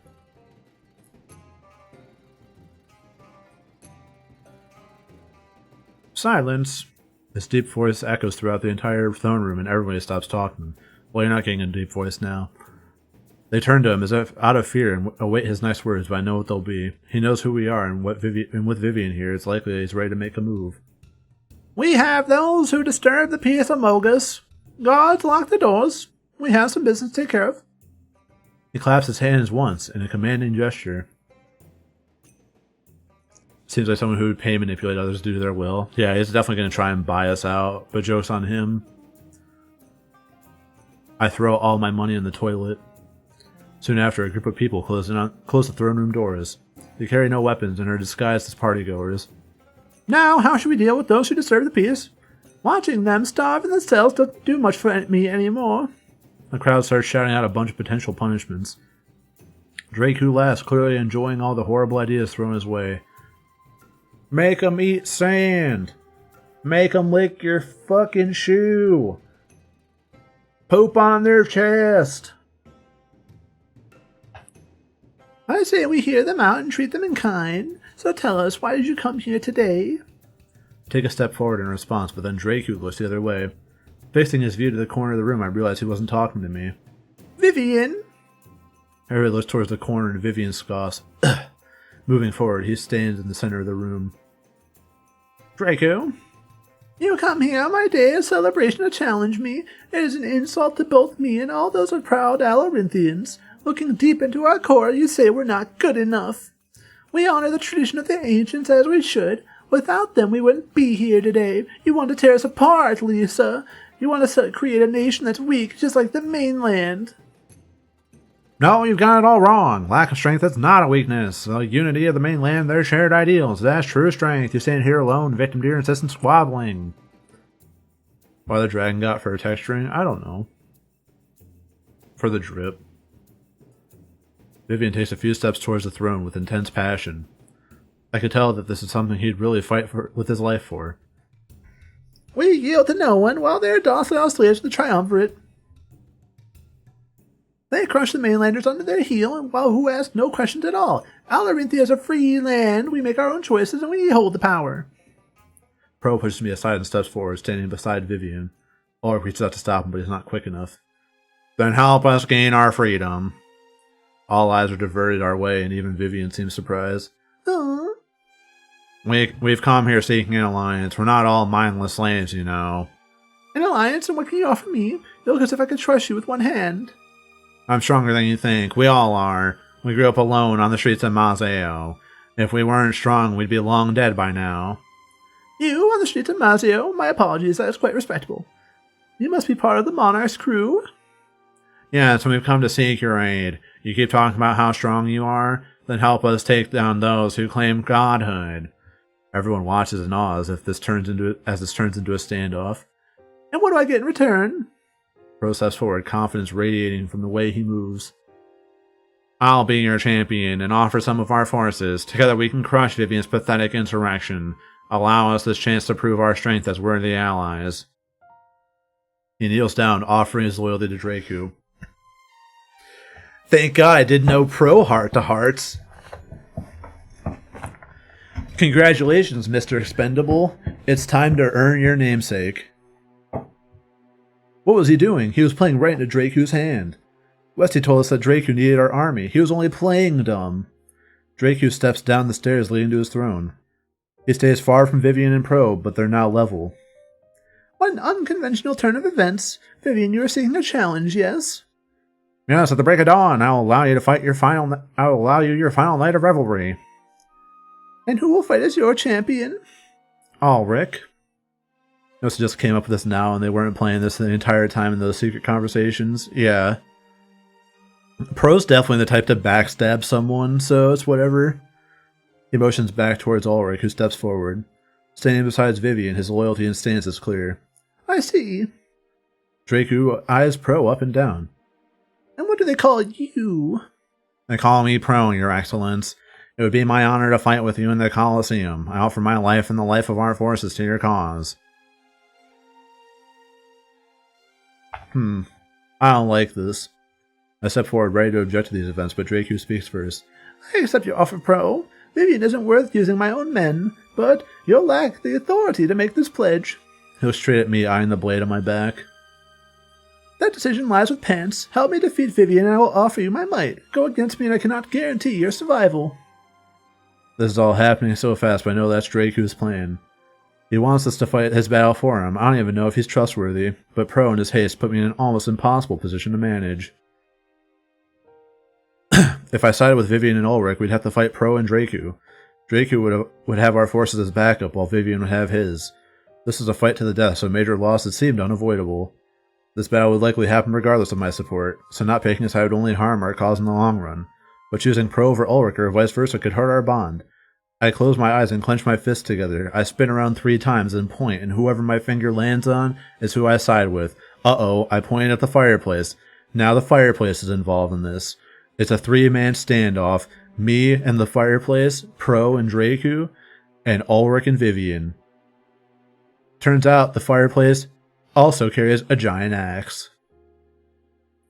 And we win. We kill everyone. The triumvirate also dies because the fireplace is so powerful. No one had recognized its power before. Good end. Alright, I'll save and reload. Alright. I need to stop thinking about this so personally. People who would die either way. This is war. It's unavoidable. So the real question is, what kind of future do I want for Alarinthia? And everyone claps. Yeah, true. Clap or else. Do I want Draku to remain in power and for things to remain unchanged? Or do I want Vivian to overthrow the nation and ally Alarinthia with the mainland? Huh, I wonder. No, I need to detach myself even further. No Pro, no Ulrich, no Dracu, no Vivian. Just Alarinthia, that's all. Monarch, what is your decree? Fight with me, and prove yourself worthy of my help. Oh god. Okay, good. This way we make the double save. Which one's more recent?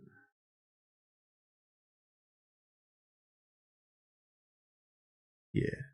Alright. Double save moment. Or fight with Vivian, it takes thousands of years of tradition.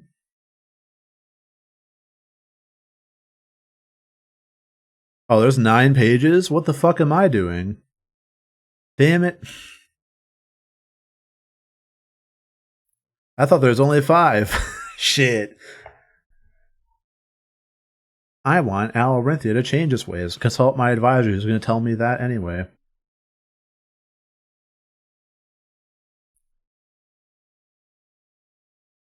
I take a deep breath before announcing my choice. We would help Vivian in exchange for the forces he could offer. We would defeat Draco and give this nation a new, bright future. But that meant we'd be fighting against Pro in the Colosseum. He so foolishly pledged his support, I had no idea how to react. I never expected insubordination and borderline betrayal from this. Our lives were on the line. I had to make the right choice. I'd rather live with Draco than sacrifice myself for Vivian.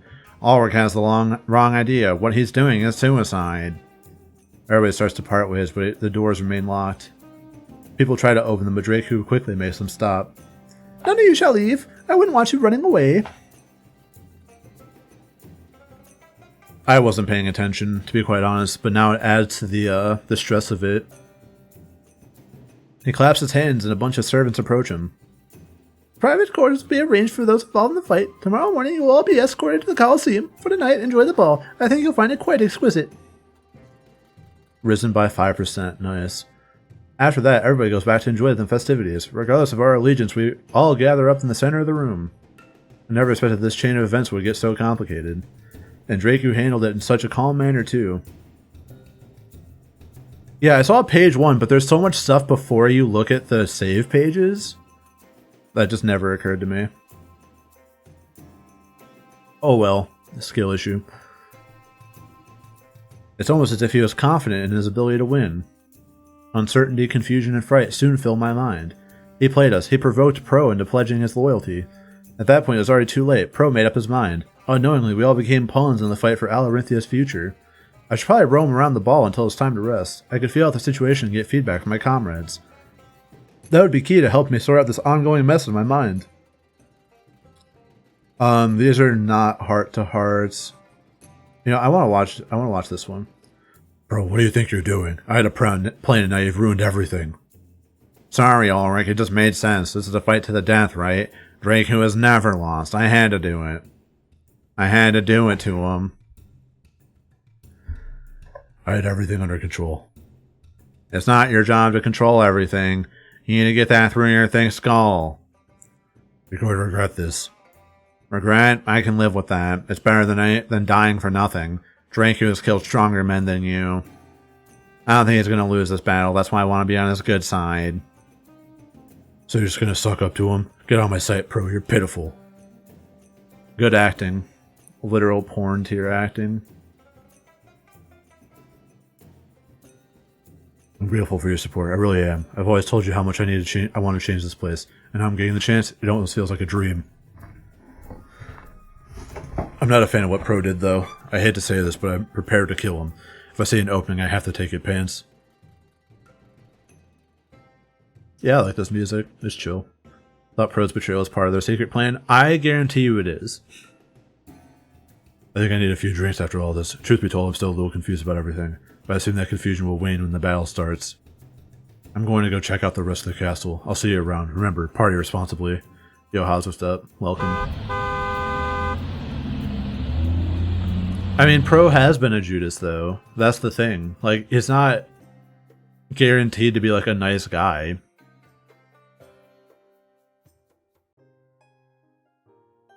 When I enter the ballroom, I notice my comrades scattered about. They're all enjoying themselves and having the time of their lives. Draco spared no expense. This was fancier than anything I've ever seen. There's a live band playing music that's pleasant to the ear. Couples sway about on the dance floor while others feast on a buffet. It's Monday, Hobbs. Sorry to tell you. An open bar attracts many patrons. There's something for everyone here.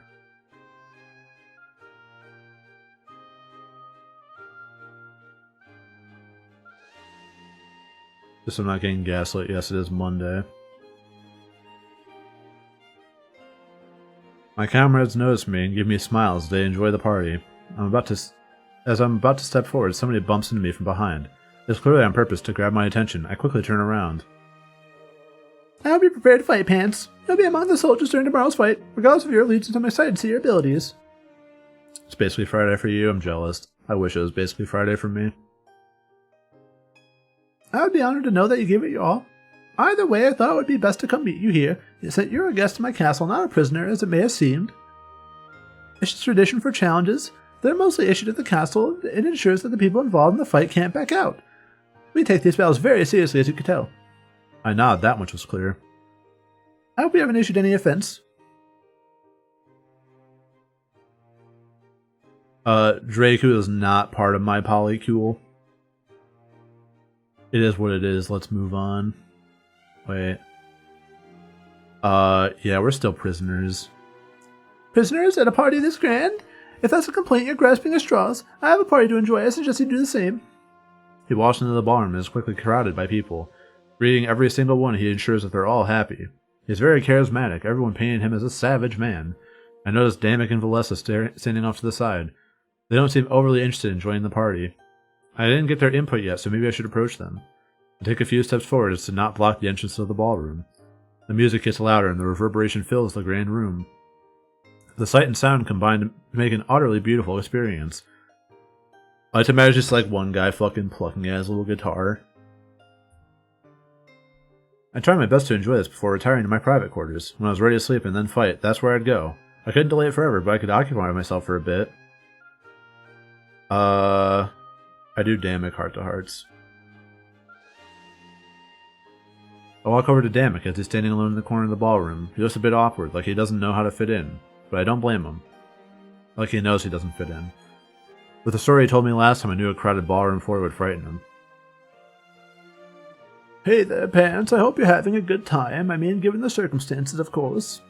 I can imagine it's hard to have fun when you know what's coming. Actually, forget what I said that. I don't want to ruin your experience. I'm just airing my own grievances. Forgive my venting. I tell him it's fine, and then stand beside him. Together we watch the patrons dance in the center of the room. They look like they're having the time of their lives while we just stand here. You know, I've been thinking. I faced death back in Museo, and I'll face it tomorrow. After that, I'll just go on to face it again when we attack Baltius. I could die tomorrow, or the next day, or the day after, so I keep asking myself, what should I do before I die? A lot comes to mind, but a few are very important to me. I want to go back to where it happened, Pants. When I shit myself. Back to the place where I spent the last moments with my mother. Sorry, that was a bad time to make that joke. I've never been back there since I grabbed that pendant. I was scared. Just thinking about that place made it seem like it was happening all over again. I can't even imagine what would happen if I went back there for real, you know? It's easy to avoid since the town square is quite large, but I'm done avoiding things. I could have died back in those tunnels, Pants. Something like that really puts things in perspective. If I die, I want to make sure I live life to the fullest. So that means there's a few things I'd like to do. Most importantly, I'd like to go back to where I lost my mother. I don't want that place to hold power over me. I want the power.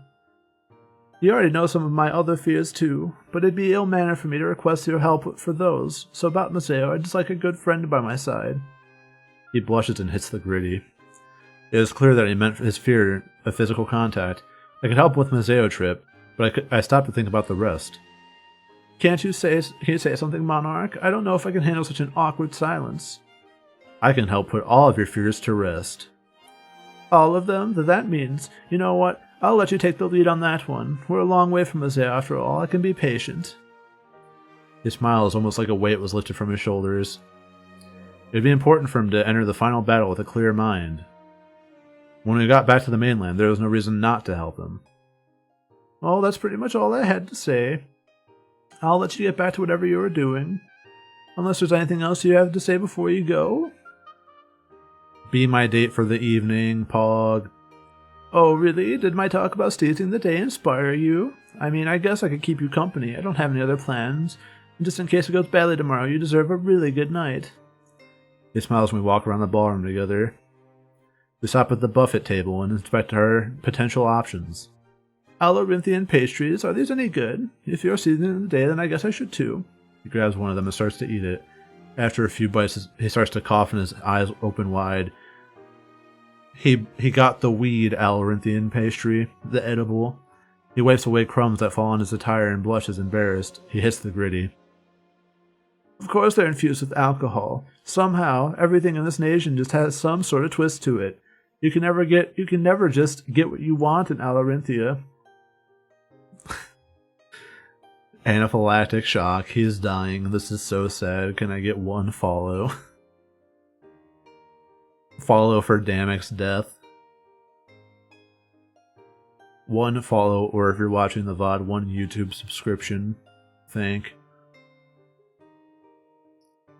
A fine place to have our first date, despite the circumstances. When you forget about the Colosseum nonsense, this isn't too bad. If things go well, then maybe we can come back next year. People do that stuff, right? I mean, celebrate anniversaries. When you take the throne, you can travel wherever you want. And I'd be honored if you let me stand by your side. You know, I was always too scared to flirt or bond with anybody, but I guess a changed perspective is one benefit of a near-death experience. YouTube should be in my description. I don't have a bot command for it. Like, if you go to the about section on the right, it should be linked there. If you could even call it near, I'm pretty sure I did die. And you want to know what scared me the most? Nothing happened. When I was younger, they said I'd see my mother again in the afterlife. That's kind of what kept me going. That thought made me happy. In fact, I even smiled in my final moments. I thought I'd finally see her again. The world is a cruel place, though, and of course, nothing happened. Until I opened my eyes again and saw you and Howl. That changed something inside of me. My priorities shifted. Thank you. Do I get an at like that? Oh wow, cool. I didn't know I could get like a custom YouTube link. I always thought it was like -c fucking good. The thought of seeing my mother again had completely disappeared. If I chased the future, I'd never enjoy the present. That's part of why I agreed to join you on this date, actually. I wish I was just able to realize this sooner, before the attack. Thanks. You're my 16th subscriber. I keep count, because I'm cringe.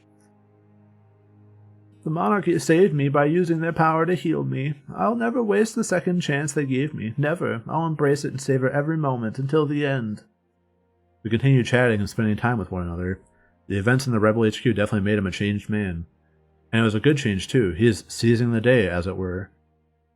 When we return to Museo, I'd take him back to that fateful spot. But with me by his side, I think he'd be able to overcome his past. And when that happened, we'd build a new, happy future together. Damek's loyalty scene has been a lot. Yeah, I fucking know. Wait. It said Act 4. What the fuck? Why does Fortame not have a heart-to-heart here? So I can make it really awkward. Was he in the throne room?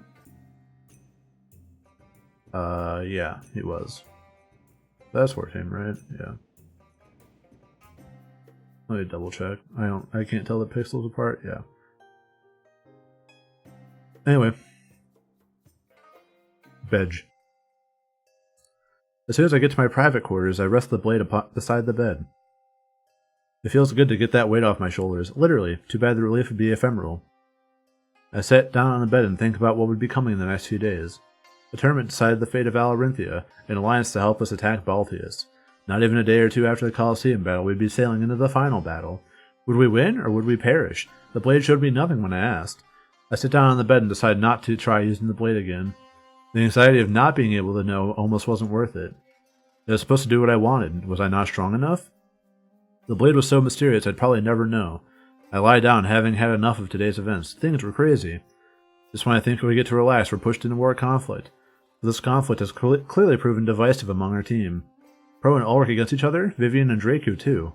Perhaps this is a lesson that casualties are unavoidable. I'm still Team Pro is going to backstab Draku, and it's all part of the plan. I close my eyes and hold on to a firm resolve in my heart. No, none of my comrades would die tomorrow. They'd survive. We were all survivors, and that's what we'd continue to do, forever. Clueless. Oh boy, we're back here. Instead of falling asleep, however, I find myself someplace familiar. It's the same locale I found myself in after falling asleep in Peregrino. This wasn't just some random dream. I had to be here for a purpose. All I knew is that this was the Triumvirate Chambers. There was no doubt in my mind, but why was I here? Not only once, but twice? There needed to be a reason. The blade weighs heavy on my back, and I slowly pull it out. I can sense that it's pulsating with energy, reacting to something. I notice the idol at the back of their chambers. That's what it was. But why was the blade reacting to something like that? It doesn't look like any spirit idol I've ever seen. What is it? I feel a strong pull, almost like I have no choice but to approach it. No. I don't want to. Then click the idol, click the ground. I take slow, heavy steps towards the idol, and I feel eyes upon me. Not just one or two pairs, almost like all of Alestia is watching me. We have seen this idol. It was in the dream when we went to Peregrino. When we fell asleep in Peregrino and the Triumvirate fucking yoinked you from your bed. I can sense my comrades at my back, almost as if they're encouraging me. It helps me push forward as I feel resistance emanate from the idol. Why would I feel such a strong pull to something that doesn't want me? I don't know, ask my parents. Haha, that was a joke. That was fully a joke, I'm kidding. I push through in spite of that resistance and continue to act instinctually. Yes, fulfill your purpose, do what you're meant to do. That's the Triumvirate's voice. I remember it from the last time I was here. But I have no idea what they mean by my purpose. Still, I can't deny my instinct and I keep pressing forward. It isn't much longer before I'm standing in front of the idol. It radiates pure malice and pure evil. It fills me with fright. It gives me chills. I look down at my blade. Was I meant to destroy this? I'm confused as to why I'm doing what the Triumvirate tells me to. It's that conflict that causes this dream to end and jolt me awake. I rise up in fright, gripping my chest and panting heavily. I look over at the blade resting on my bedside. What happened? It feels as if no time passed at all, but it's already the next morning. Just what I needed. No rest before a massive battle. The Fates were playing cruel tricks on me during this journey, but I had to keep going. I couldn't give in. It would be over soon. Alright, if the weather is so, like, wildly different here than, the mainland, you wouldn't be able to sleep anyway. It's like me going from, like, sometimes dry, sometimes cold Ohio to, like, constantly hot and sweaty Thailand or Singapore or something. Like, I'm not gonna be able to sleep the first few days there unless I have AC to emulate what I'm used to sleeping in. It's just not gonna happen. So, like, I don't think I would have slept anyway, really. But I would be going nutso mode, exactly. I stand up and strap the blade in my back. As if on a cue, I hear a knock at the door before it's opened. Draku steps in, not seeming to care if I was receptive to him. It's your turn, Vance. My turn? We're transporting you to Coliseum 1 by 1. That way you're less inclined to try and escape us. You'll be the last one, so it's almost time to fight. I nod, it all makes sense. I'd advise not wasting much time, but head to the Coliseum when you're ready. You'll be followed by myself and a few guards. Oh, and good luck. You'll need it. The entire nation will be watching and cheering, but whether it's for your victory or demise remains to be seen. He rests his back against the wall and crosses his arms. This is really happening, a battle to decide the nation's fate. I guess I'd head to the Coliseum when I was ready to fight. I'm ready to fight, and I'm ready to shit. And I don't see a toilet in the Coliseum. Is there one, though? Exit.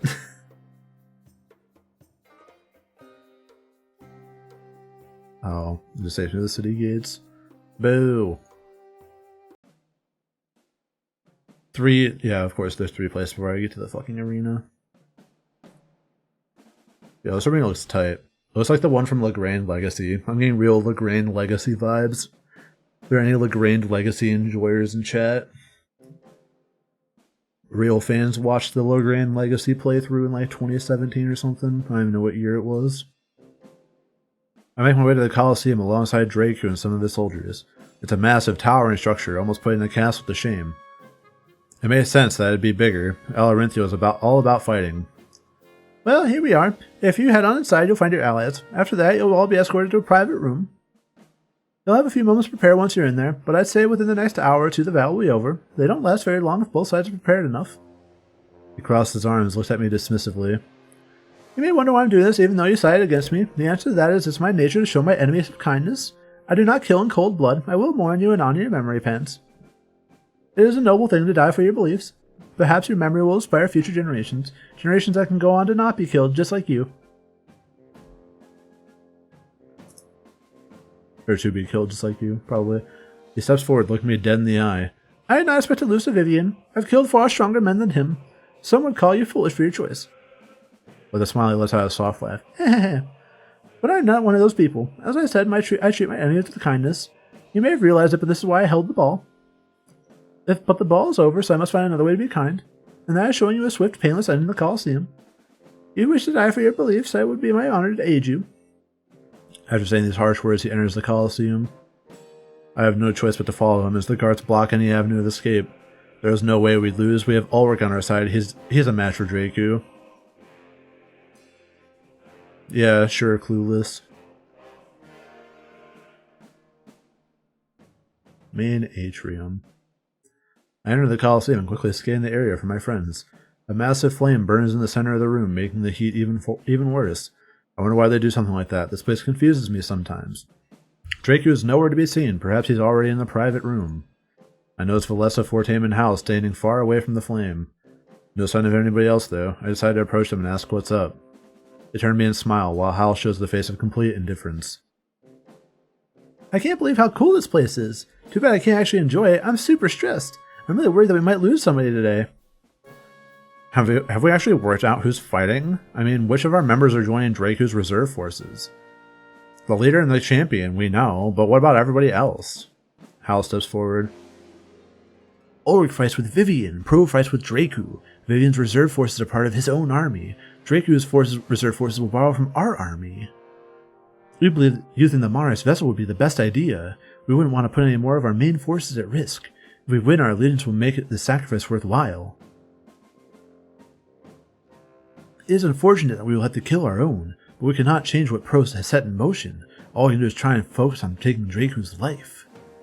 He looks at me. As for Valessa's questions, Pants will fight among Vivian's reserve forces. It's important for a leader to fight for their beliefs. No delegation at times like this. This means that several of our key members will be put in harm's way. Yeah. It may be impossible for us to avoid the loss of our reserve forces, but we may be able to win without losing any of our comrades. Yeah. We must simply focus on the lives of Vivian and Draku. He crosses his arms, speaking sternly. It was more of a demand than a request. Do your best to kill Draku before any harm can come to Pro or Ulrich. We have the option to mitigate our losses, so we must take it. Yeah. I can't use the Sword of 1,000 Truths to instantly win with no casualties because I can't control it, apparently. My character's put zero effort into actually learning about the sword. He tried to completely jump to the ending and was rejected. So he went, fuck it, I don't care about this sword anymore. Because he's stupid. No pressure or anything like that. So you'll be a safe Howl, along with myself and Fortame? What about Damek? He ran off with Pro and Ulrich. I suppose we'll find out. We should head up to the private room and prepare. The battle will be starting in a matter of minutes, yeah. Damek ran off with both the champions? That's odd. I guess they've been close friends for a long time, though. Perhaps he just wants a chance to say goodbye to them. The odds of survival for everybody involved were less than stellar. But there was nothing we could do. Everything was put into place. Let's go ask him ourselves, Pants. This whole ordeal is kind of confusing. For a while, I was scared I'd have to fight. Yeah, same. And I was really worried, but now I feel bad that I'm just going to watch. This whole situation is so messed up. It is less than ideal, yes, but we cannot change our circumstances, yeah. Let us gather together for our last-minute preparations. Only by preparing for the coming storm can we avoid tragedy. If we stand here any longer, the odds of losing our comrades go up. Will drastic go up. Do not let the enemy get the upper hand. This has happened enough. He points to a nearby staircase that must lead to the private room. Yeah, everything was happening so fast, I could use a few moments to plan. One last team huddle before the fight would help. We need to minimize our losses. We need to make it through this without losing Pro or Ulrich. If such a thing is even possible, then we'll find out how to do it. And if it's not, well, I honestly don't know what I'd do. Sucks to suck. Alright, Hal, heart to heart, let's go. Hal stands in the middle of the Coliseum lobby, staring deep in the flames. It looks like he's lost in thought. He's whispering to himself, but I'm unable to discern his words. I take slow, cautious steps towards him, curious as to what he's doing. But, like always, he reacts before I can initiate the conversation. We knew you'd be there, Pants. I take a few steps back and cross my arms. He turns to face me and looks into my eyes. A few steps backwards, as always. But away from what? Do you fear us? No, you mustn't. You still choose to talk with us. Join us and we shall look into the flame together. Like our vision is always changing. Yeah, never the same. We've thought about this a lot since we've talked on the boat. He turns back to face the flames and I stand by his side. Together we look into the flames with the heat assailing us. It feels almost unbearable at first, but I soon get used to it. I know what you're feeling, Pants. We felt the same when our vision first went astray. But now we find ourselves asking, is it actually astray? Seeing both the future and the past, is it really bad? For example, we see Draku win the battle, but also Vivian. We see Pro fall and Ulrich fall. We even see a future where you fall. Instead of seeing only ahead, we see in every direction. It's almost like a natural evolution of the power we hold. If we can learn to control this, it would be a tremendous boon. The same goes for the visions of the past. Different outcomes, different information, secrets revealed. What if we could search these alternate paths for information? Let us look at the attack on the Rebel HQ Museo. Perhaps a past exists where Damek found out about it. Not useful now, but I think you see what we're suggesting. Yeah. It makes sense. He's seeing alternate versions of the past. Perhaps versions exist where information comes to light early. If we could learn to control this power, it would help us tremendously. For example, what if a past exists where we didn't bother with Alarinthia? He could search through memories of our attacks on Balthius and glean information. Perhaps we've even made it far enough to learn the Triumvirate's true identity. But unless he could control this power, it would be useless to speculate. It hurts my head just to think about, but I've seen alternate futures firsthand. I'd have to consider the possibility of alternate pasts as well. That stands to reason. There's no real explanation for either, so both were oddities. The old monarchy had the power of visions, but where did they come from? Where did they go? Where did you come from, Cotton Eye Joe? Hal turns to face me, the flames illuminating his face, his differently colored eyes. Yeah, real different. We wish to try and master this ability before the final battle. If we can gain any useful information, it would aid our attack on Balthius. Especially if it can help us uncover any traitors within our ranks. Yeah. Traitors? The more we think about it, the more it makes sense. In the Rebel HQ, you were lambs to the slaughter. The Triumvirate must have been tipped off somehow. Rest assured that if there is a traitor, we will find them. After that, their fate and punishment is yours to decide. It's unlikely that Shane's the only turncoat among you. Yeah. The thought fills me with fright. Fuck my nose.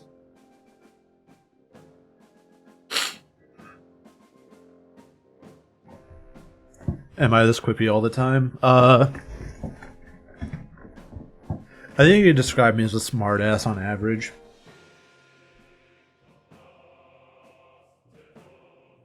It's kind of my calling card to make a joke out of everything. So I'm just used to it from that, I guess. Pro even walks along the path of disloyalty, siding with Draku and making things more complicated. We will keep a closer eye on him. He is most suspicious. Yeah. I must admit, Pro's actions did confuse me. In fact, everybody in Alarinthia confused me. They treat this Coliseum business like afternoon tea. Like all the death is just a daily occurrence to them. At least it kept them introverted. The Triumvirate would like that. Those focused on fighting themselves would be less inclined to rebel. There's more to the story than we know. We hope that in the end an alliance is formed. We would prefer to leave this nation as soon as possible. An endless cycle of death creating strength. Each leader falls to someone stronger than themselves. Through death and sacrifice, Alarinthia gains power. We would prefer to gain power through other means. When you rule the world, Pants, please consider this. Do not walk down a path similar to the Triumvirate. The occupation was a prime example of their nature. They kill others to gain strength to ensure they rule. It would pain us to see you become like that. It truly would. He stares at the sword on my back. Because you may follow after them without even knowing it. For now, that is all we have to say. There are no other concerns. Next time we talk, perhaps more will have come to light. At least we hope. I step away, taking his hint. I can see how mastering his new visions would be helpful. I don't, but if any traitors are revealed, that would be devastating. These were alternate pasts, he said so himself. What if someone is a traitor only in some far-off past? We could end up punishing someone innocent and loyal. His words were as cryptic as always, especially about cycles. I know I wield the Triumvir's blade, but I'm not like them. The cycle of death and tyranny would end by my hand alone, because I'm main character and I have plot armor. I look back over my shoulder and he's still staring into the flames. Every time I talk to him, he tells me something new about his powers. As we approach our final battle, however, he'd be more rushed than ever. If there were any secrets to be learned, I trust that he could do it. But as always, a few major questions find themselves at the top of my list. Who was the Triumvirate? Why did they require purity? Or are there any traitors? It seemed that Hal would be the key to solving all these mysteries, and more, and more, and more. The power that he saw as a curse was now turning into a bountiful source of hope. That was the miracle of changing views. Your curses and your faults become strengths. And if there's anything that would carry us to victory, it'd be finding that inner strength. Rad. I'm gonna run to the bathroom, then we'll do the last bit of this arc. I'll be right back.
Alright, I'm back.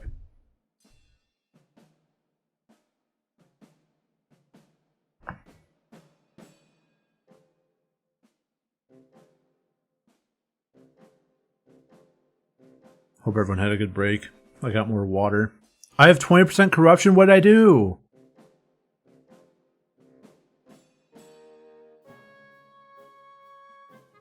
Man, shit. Oh well. We do a little corrupting. I didn't use the P-Suck machine. True. Well, I didn't want to steal the patent because it's not my idea.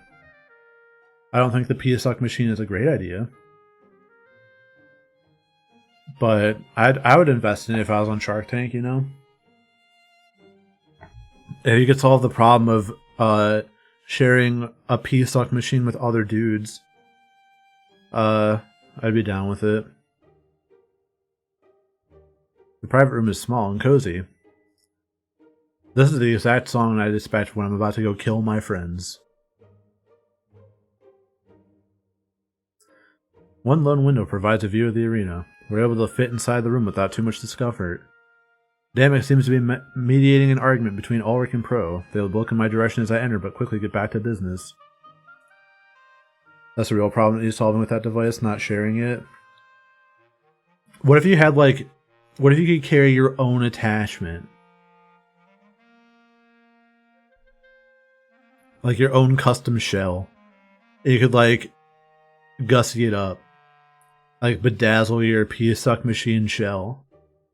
And then you can just put that in the machine, and it sucks the pee.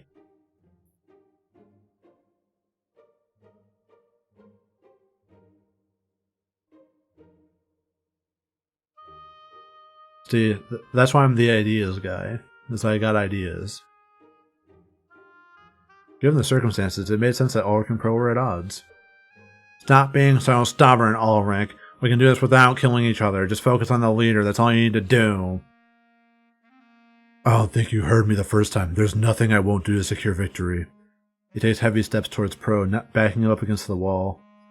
It means if I have to kill you, I will. And there's no way you're going to convince me otherwise. The future of my nation's at stake. Your life means nothing to me. Yeah, I know. Imagine you go to the P-Suck machine and your PP is too small for the suck. And then everyone laughs at you. It's like a rite of passage. It introduces too much toxic masculinity into the mix. But if you all have your own custom attachers, then really all you need is a unique fastener. Then you're good. He steps away, having made his point. Damek interferes, getting in the way of Ulrich. Look, we can figure something out. There's no need for either of you to die. I'll be fighting down there too, so... Ulrich quickly cuts him off. You forgot your P-Suck adapter. Get a load of this guy. Enjoy pissing in the normal toilet where they poop. Stop controlling everything, Damek. This isn't even your army anymore. You need to start acting that way. But... No, this army belongs to Pants. He's the one who will be fighting down there. Besides, playing like that is against the rules. It's a fight to the death, no matter what. Conspiring to prevent that displays a lack of honor. I may want to overthrow this tradition, but I won't mock it. He tilts its head towards Draku, who's... Alright, I keep reading it as towards, like his head towards Draku, but I'm pretty sure that's wrong. Like, is toward actually just correct? Or is it like interchangeable? Any English majors in chat? Who stands in the corner of the room?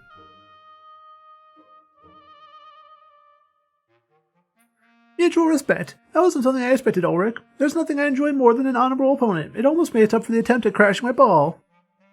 He smirks, a sinister look on his face. That doesn't mean I'll go easy on you. Where's Vivian, by the way? Did he run? No, he's in a separate room. Something about meditating before his fight. I'd leave him be until it's time to do this. Speaking of which, may I request some time with my comrades? If the battle's starting soon, then some farewells may be in order. Go set pros if his words were some sort of threat. Of course, I didn't mean to intrude. Towards the US way, British people use towards, but they're the same. That's what I thought. I'm preferential towards. But I also was trash.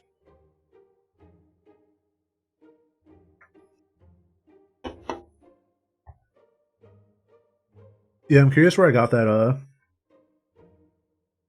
little snafu in my brain.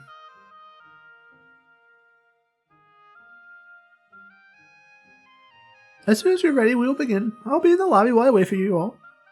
Soon after we're left alone, just me and my comrades. A tense feeling permeates the air. Things were different now. Even if Ulrich and Pro survived, a rift had grown among your ranks. Oh, our ranks. Use them interchangeably. I've never used toward. Except for, like, if you go toward X. Like, I think of toward as, like, a location and towards, like, as a pointing mechanism, if that makes sense. Like, oh, go toward McDonald's and you'll be there. Or, like, I tilt my head towards that. Like, it's like locality, I guess.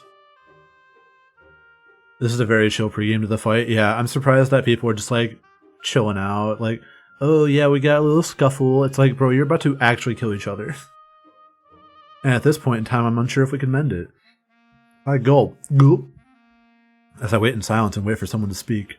It's Pro. He seems to be acting pretty sensible right now. Okay, so let's go over the situation before the fight begins. We need to make sure we understand exactly what's going down. The upcoming alliance will ensure our attack on Baltius hits hard. I'm fighting alongside Drake, who is a champion. The fight is over if either him or myself fall in combat. Our reserve forces will consist of the Monarch vessels. On the other hand, Ulrich is fighting alongside Vivian as his champion. Pants will fight in Vivian's reserve forces alongside his army. It may not be as strong as Draco's, but Vivian isn't about strength. If Draco wins, the nation will stay exactly the same, but if Vivian wins, he'll lead Alarinthia in a new direction, hopefully one that allies itself with a new monarchy. Pro crosses his arms. Someone will die here today, either Vivian, Draco, myself, or Ulrich, but these deaths will not be in vain. They'll give our army incredible strength, their lives will help us reshape this world, or mine. I'm ready to die for this too. We wouldn't stand a chance when we attacked Baltius on our own. An alliance is necessary, and this is the best way we can get it. One life taken here today is worth it to change all of Alestia. To finally take this world back from the Triumvirate, we must simply hope that Pants made the right choice, and if there even is a right choice in this type of situation. For example, our allegiance with Vivian isn't guaranteed. If Draco wins, he won't offer us his men. We sided against him. That's a good possibility, given his reputation in the Colosseum. Pro's really taking charge here. It's impressive. Why is he telling that to me? That about sums it up. Me, Ulrich, and Pants need to get to the arena. Everyone else will be given seats to watch us fight. If this is the last time I see you all, then goodbye. It was an honor serving you and fighting for freedom. I can only hope that you gain that freedom in the end. He stops talking and stands in the corner of the room saying nothing. The less than 4 team are nodding as if they understand the situation. I could tell they were confused before, so his explanation definitely helped. I don't know much to say. I just want to get rid of Draco. I'm not very good at farewells either, so I won't waste your time. Good luck in the future, all of you. I hope to see you again. He gives us all a slight bow before retreating into another corner. This leaves me with Hal, Damek, Valessa, and Fortame. The Monarch vessels are already waiting by the arena. I'll take everyone to our seats so we can watch you fight. I guess it's on you now, Pants. Head to the arena. Do you really need to rush into it like this? You have to take some time to prepare and train? That would be impossible. Alarinthia takes these battles very seriously. Delaying it would insult the honor of all participants here. Screw honor then. I'm not ready to say goodbye just yet. There's still so much we need to do. I shake my head. There's no point trying to delay this. Imagine if it turned into chivalry. That'd be tight. I'd fucking cook Draco like it was a Sunday morning breakfast. Whatever happened, happened. I wouldn't be the tipping point. Then don't say goodbye. I simply hope that he survives this battle. Cheer him on from the sidelines. Support him. I guess that's all we can really do. Things will work out for the best. I know it. We're all due for some good luck by now. All it takes is killing one of our own people. Should we go take our seats? I'm really trying to watch people die right now. Yeah, we probably should. Monarch, good luck. He smiles at me before leaving the room. I guess not treating this as a goodbye helped them. It made them feel like they'd be seeing us all again. I wish I could guarantee that. I really do. Valessa, Fortame, and Hal soon follow suit. I'm left here with Ulrich and Pro. They're silent. There's no point in bickering at the gates of death. Perhaps they've simply accepted what's coming. The battle would start when I went to the arena. The battle that decided the fate of a nation, and by extension the fate of our entire world. This is the first time I felt the weight of my role. I'm the monarch. I'm shaping a world that I'll go on to rule. That is, if I survive the battle in the Colosseum and in Baltius. It was time to take charge. I'd go to the arena and end this. Whether I lived or died, I'd make my mark upon this world. I'm a fucking poop.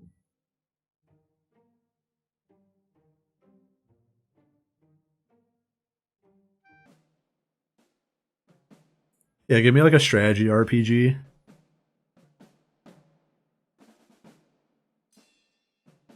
Yeah, sure. Act 4 finale. Let's get this bread. Let's get this bread thingy.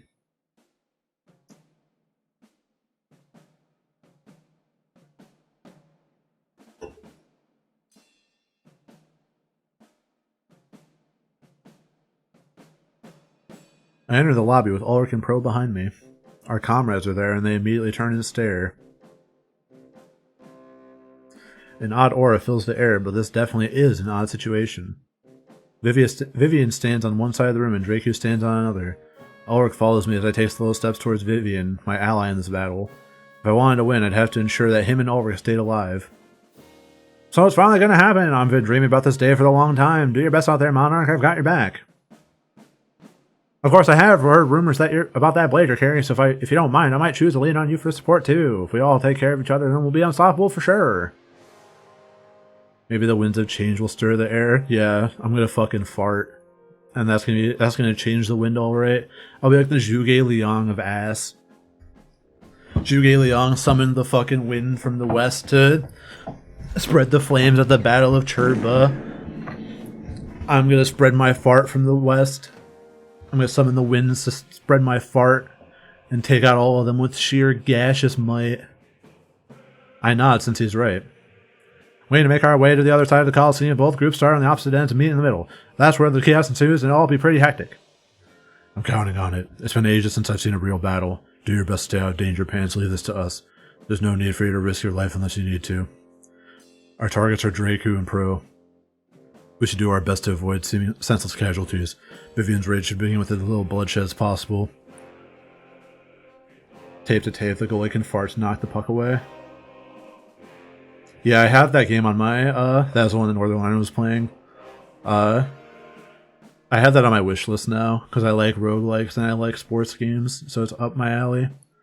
Plus I saw that you can throw a stick, and that reminded me of NHL Hits, which is actually god tier. I nod and watch as Vivian and Ulrich shake hands.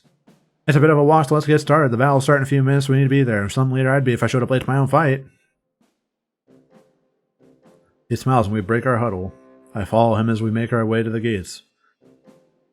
The weight on my shoulders is immense and frightening.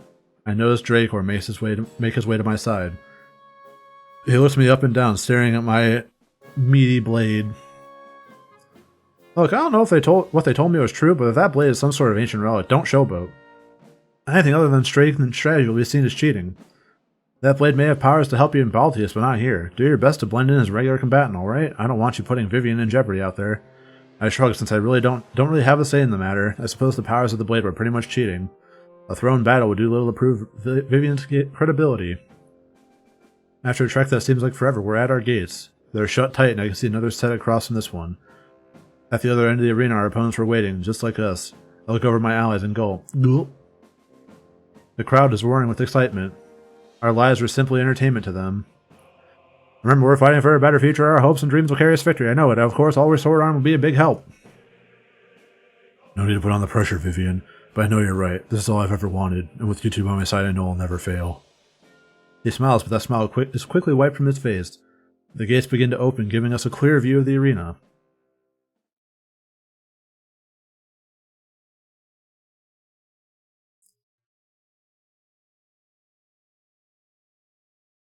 I take a few steps outside of the gates and look around. The crowd goes wild, and that's when all hell breaks loose. The reserve forces rush to the center to create a line of defense. Stay back, Pants. Let me and Vivian lead the charge. Yes, make sure you stay out of danger. We can't have our future ruler falling in battle. No. Also, how are the vessels going to kill me? That shit makes no sense. They're like, oh, we swear fealty to you. You've given us a second chance at life. Let us kill you. Like, I didn't tell you to do that shit, dummies. I stay back as instructed and let them lead the charge. After a few minutes, everybody meets in the center. All I hear is clashing metal and agonizing screams. Ah! It's an absolute massacre, just like... I gasp and take a few steps back. Anxiety coursing through me. It feels like I'm right back in the Rebel HQ. Everybody's dying! I clutch my chest and start to panic in the arena, my breath short. I'm having a heart attack. What terrible timing for my arteries to clog. What's going on? This has never happened before. I can't escape this. It feels like it's happening all over again. I shake my head, but nothing helps. I need it to stop. Hey, Pants, are you okay? I'm able to respond as enemy soldiers close in on me. Dracu's reserve forces, our own men, are coming to attack me. Or were they? I had no idea if they'd actually follow through. And thanks to a sudden interruption, I'd never find out. Pants! Alec rushes to my side and pushes me to the ground. I hit the floor with a loud thud and I'm knocked back into coherence. However, this did little else but redirect the attention to him. With almost a dozen men charging towards him, he stands his ground. Unsheathing his sword, he sizes up the oncoming attackers. One single swing later, they're all knocked to the ground. Bro, are you fucking kidding me? Man said, swing, sparkle, sparkle, and they're all fucking down. It seems he's shown them mercy as they squirm on the ground, injured. Yeah, could you imagine this is all hallucination? Literally, this is all a dream moment. I'm not sure what he was calculating, but that was impressive. It's almost like he knew exactly when to swing for maximum effect. It hurts me to see him harm our own, but there was no other choice. Forgive me, Pants, it's either them or you. I had to make a decision. Give me your hand, we need to keep things moving. I nod and grab his hand. He helps me back to my feet. I had no idea what just happened. Was that a vision or something else? No, there was no time to think about that. We had a battle to focus on, and it was a battle that we were winning. We pushed the opposing forces back towards their side. After a few minutes of battle, they're almost backed into a corner. We had them right where we wanted them. Or did we? No! Just when we think we have the upper hand, Dracu plays his trump card. His forces spread out and quickly run around our flanks, surrounding us. We weren't quick enough to react. We were all too close together. Stay close, Pants. This must be what Dracu's counting on. If we can break free, then victory is surely ours. It takes slow, synchronized steps towards us. We all look for a weakness, but we can't find any. So you have a thin spread circle around your clumped up army. You just run at one side. Pick a fucking side that's farthest away from their strongest guy, choose that one and go. Like, that's literally the fucking phalanx, dude. Like, we look for a weakness but can't find any because we're stupid. In a few minutes they close in on us. This strategy, it seems desperate. That means he doesn't have anything else up his sleeve. Get us out of this, Pants. Use that blade if you have to. They raise their blades and ready themselves to attack. They're still far away, but it's enough to intimidate us. I reach down for my own weapon in response and unsheath it. I take slow steps forward, matching their synchronization. They stare at me, confused, and some of them even scoff at me. Get a load of this, loser! This was my chance to shine. I had to save us all from this trap with my fucking heart attack having ass. Gripping the blade tightly, I try to figure out how to activate it. As if sensing my instinct, the gear on the base starts to spin fervently. This happened in Major Minor, didn't it? The whole, like, I grabbed the thing and it spun and flashed white. I'm almost certain it did. I raise it up in the air and demand that the blade assist us in battle. Immediately after that, a flash of white light overtakes the arena, just like every other time the blade has been used, as if that's its call. However, the flash of white light subsides almost as soon as it began. It seems to leave everybody in the arena blinded. Let's go fucking solar flare, dude. I learned solar flare. Hit him with a little fucking solar flare. Get fucked, idiots. They stagger back, waving their hands over their eyes, unable to see. In their confusion, they step back, revealing a gap in their formation. And that gap is exactly where Dracu now stands. With my comrades also blinded, it might just be up to me. I grip the blade and watch Dracu panic in his sight-robbed state. The crowd goes silent, almost in awe at what's going on. All eyes are on me. They know I'd use my blades to do this.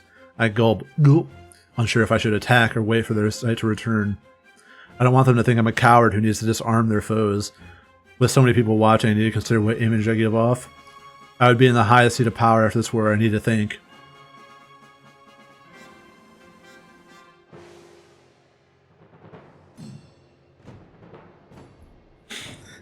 They're full flashed. I'm pushing. Yeah, should I just like... Should I just fucking stab him? Should I hit him with the yoinky splinky, or should I wait and then subsequently get hit with the yoinky splinky?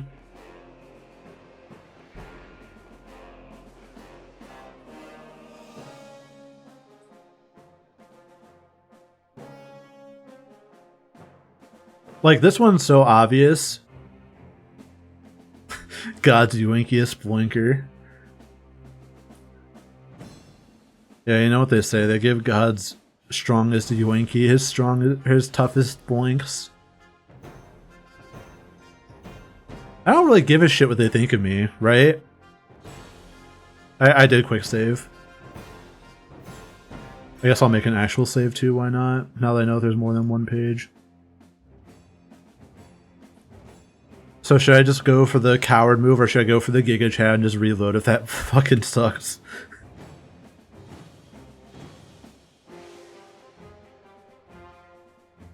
I'm not here to make friends.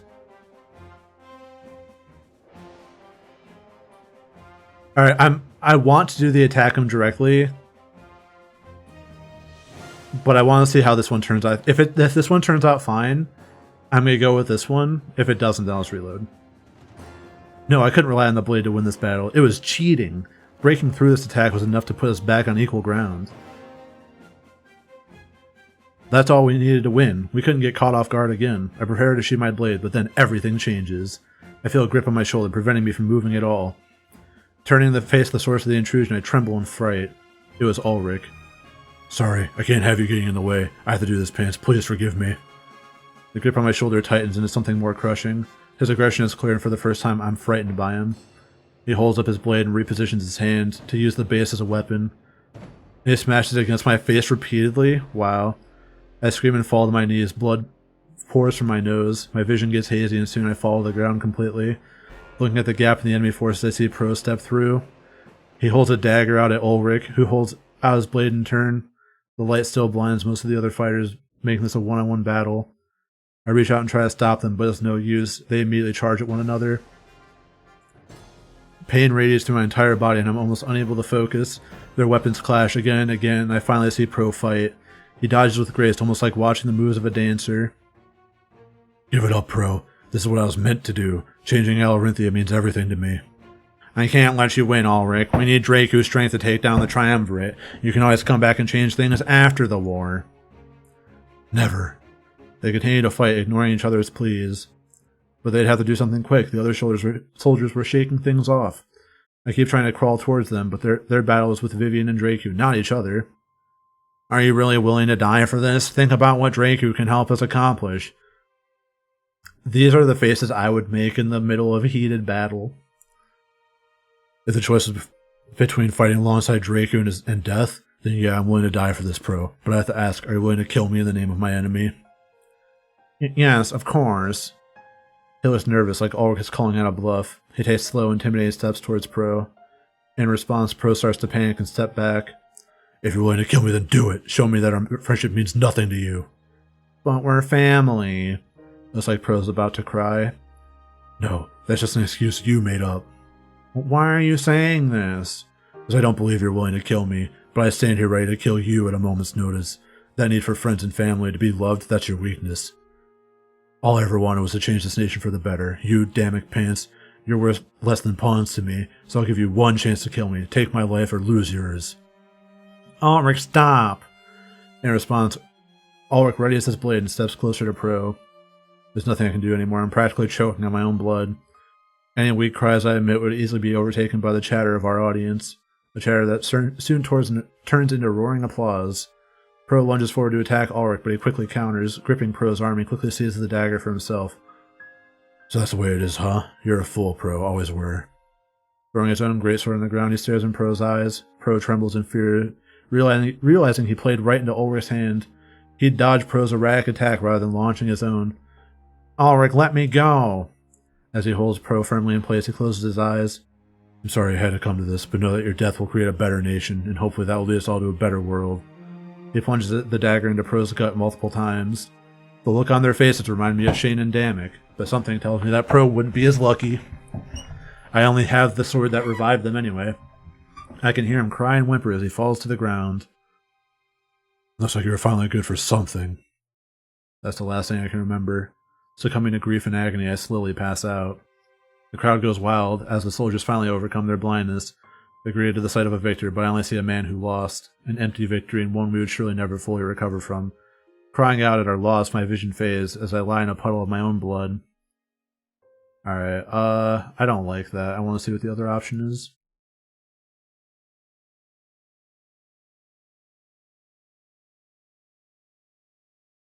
I'm curious if this is a choices matter moment or not.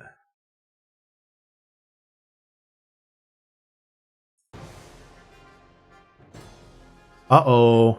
It knows I reloaded. It knows I save scummed. I grabbed my blade and guided my body to a battle-ready stance. This is it. I was about to decide the fate of Alarinthia. It'd be over without the death of my comrade. Are you fucking kidding me? This game fucking sucks.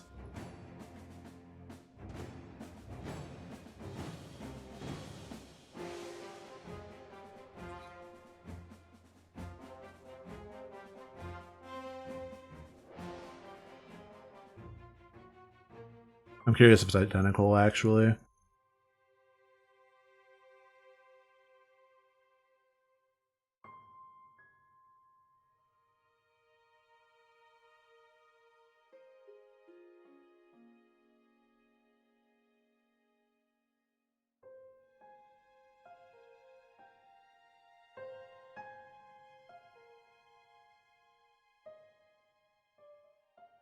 Bro, this game is trash. I fucking hate choices matter bullshit.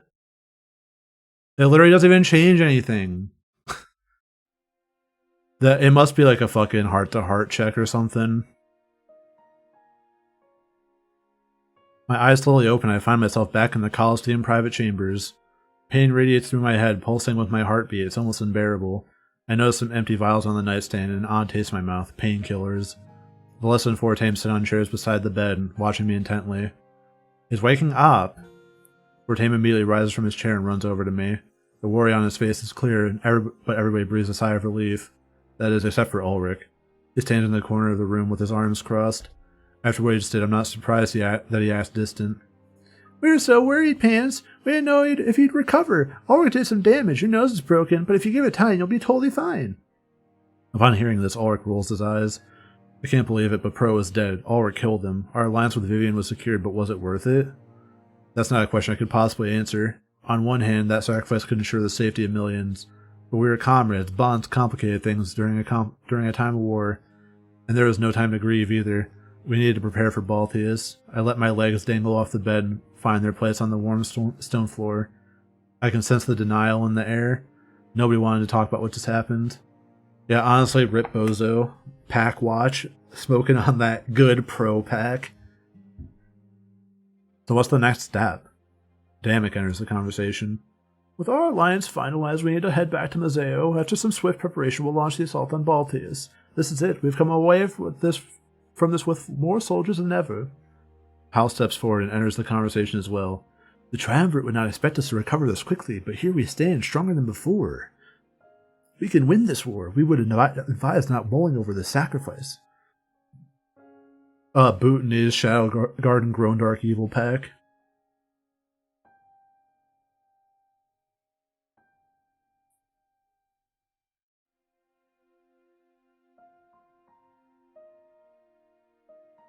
It's Akira's victory.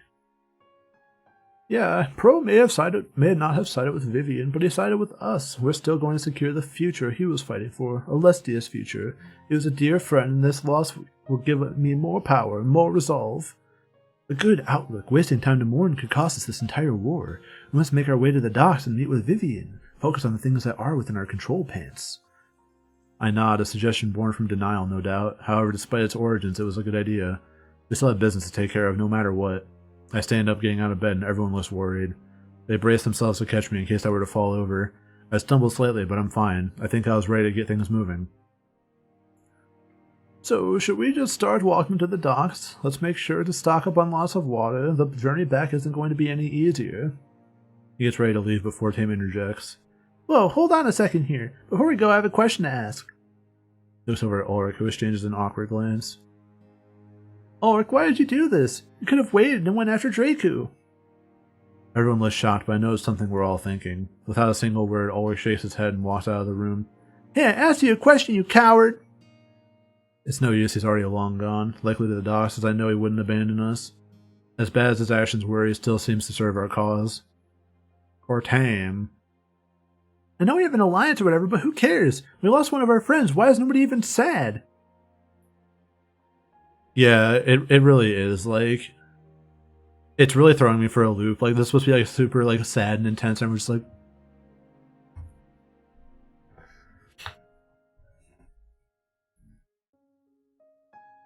I would take not having choices. Honestly, you know what? Just give me major minor again at this point. Fuck it. I prefer major minor.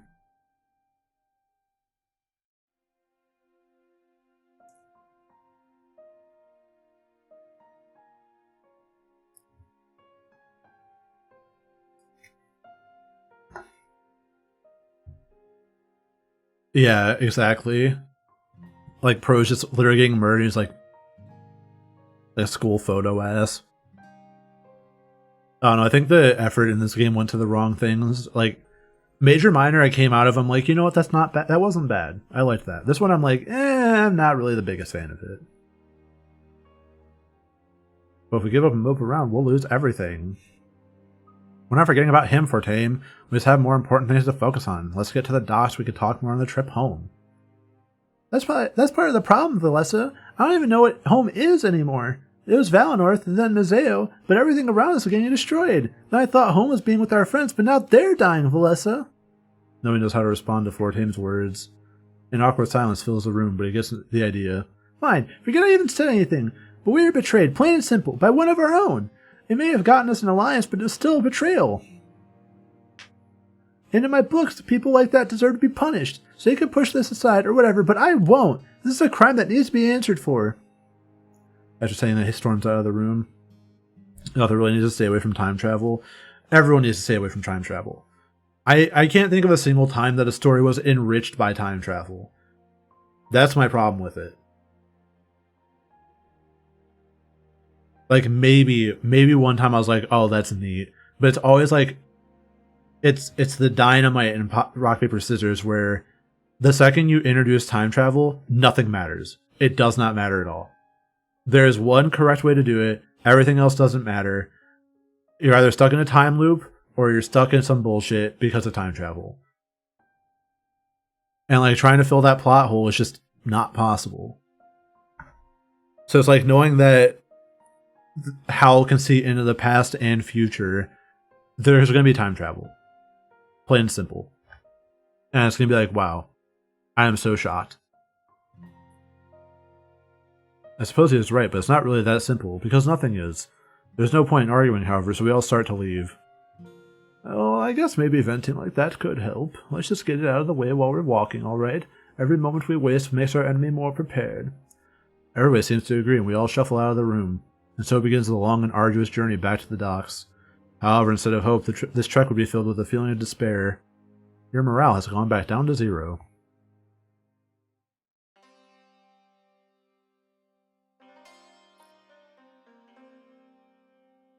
Our entire party remains in silence until we arrive at the oasis. Having gone through all of our water, we needed to fill up immediately. We're all sweating, clearly exerted by our journey through the desert. Well, it's time for a brief break. Let's get some water, then head to the docks. If I remember correctly, this means we're halfway there. We all nod and start filling up our canteens with water, but while I do, I pay attention to what's going on around me. Ulrich makes sure he's standing beside Fortame while he fills up on water. Fortame notices this and seems visibly angry. It's totally understandable, though. What do you want? I just wanted to apologize, Fortame. You'll understand soon. I had no other choice. There's no way you're sorry, Ulrich. I saw no hint of remorse on your face when you killed them. And even now that you're apologizing, you don't look sad at all. That's not true. I'm being serious here. Well, so am I. Just leave me alone, Ulrich. We'd all be better off without you. Ulrich takes a step back, hurt by Fortame's words. If he wasn't sad before, then he definitely is now. Fine. He walks away from Fortame, considering the conversation over. As harsh as Fortame was, I think he's saying what's on a lot of our minds. Talk yo shit, king. Almost everybody has been treating him with disdain since the battle ended. After we're all done gathering water, Fortame approaches me. He was so conflicted. After all, he's the only one being vocal about the situation. Especially after his outburst just now. He's starting to wonder if he's being too emotional. Come on, Pants. You have my back on this, right? What happened was way out of line. I know that everybody's focusing on the war right now, but I can't do that. This is just too much to take in. What should I do? Are you going to forgive this?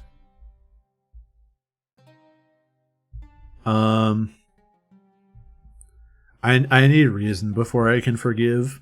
I'm not going to forgive blindly. I'm not going to punish blindly. He clearly has a point. So I'm just going to lie. You're just processing this faster than anybody else. I know it's hard because of how close we all are, but a crime is a crime, plain and simple. Friend shouldn't get a free pass to commit atrocities. I don't care if other people forgive him. I never could. He needs to be punished like any other criminal. I shrug, unsure of how to respond to that last part. He did kill a comrade, but secured us a powerful alliance. We have to wonder if such actions cancel each other out. One life gave us all the power we need to win this war. But at the same time, is it right to reduce a life to something like that? A bargaining chip on some sort of table containing all of our lives? Yes. Literally trolley problem moment. This is something we don't have to talk about as an entire group. I may be in charge, but this affected everybody, not just me. This is why I let Fortame know. It's the only right way to handle this. Alright, but just take my advice. Don't do it while everybody's still in shock. Let them process the event and form an opinion. I nod. It seems like we're all ready to continue. Since we're halfway to the docks, we'd have a long time to think. But something tells me no time in the world would let us sort this out. Very sad.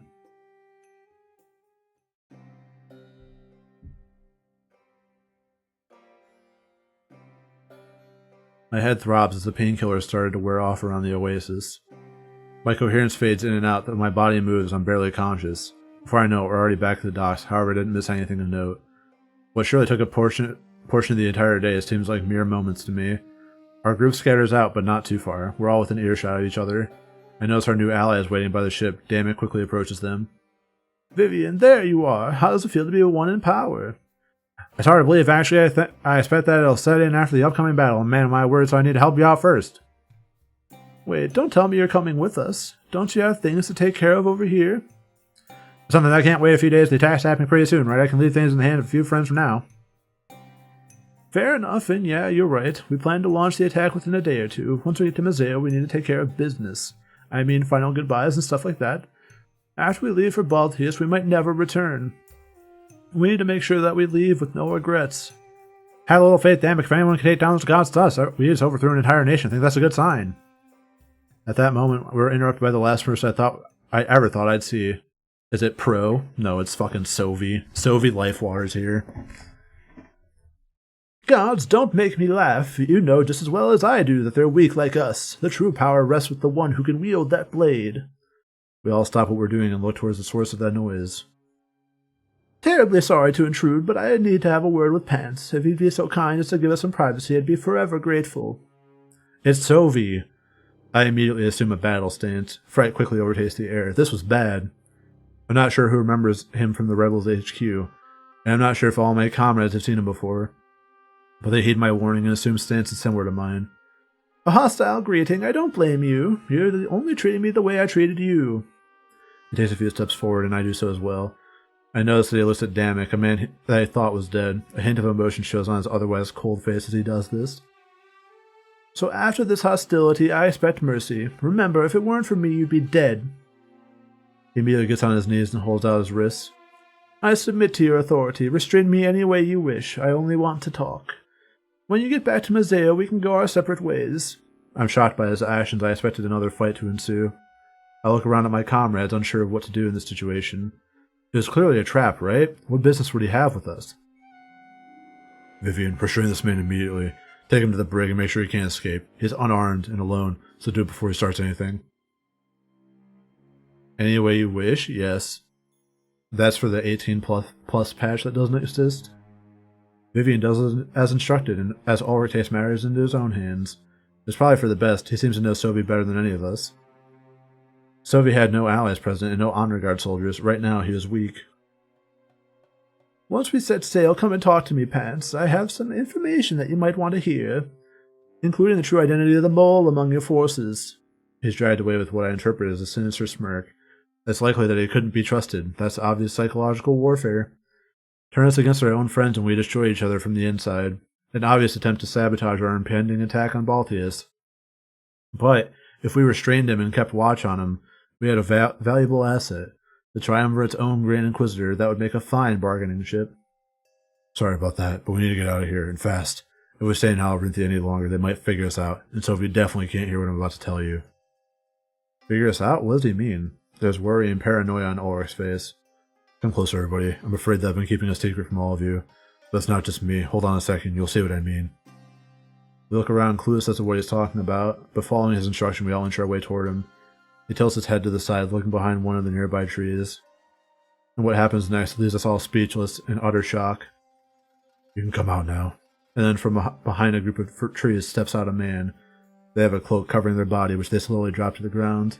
It's Pro! What? No fucking way! I can't believe it was all a fucking ruse! There's no way that can be right, can it?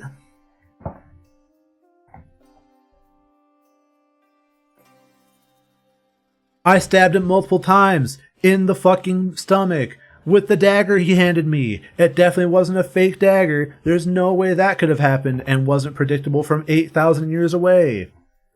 No wonder the choice didn't matter, because it didn't matter, because it all fucking comes up Billhouse, dude.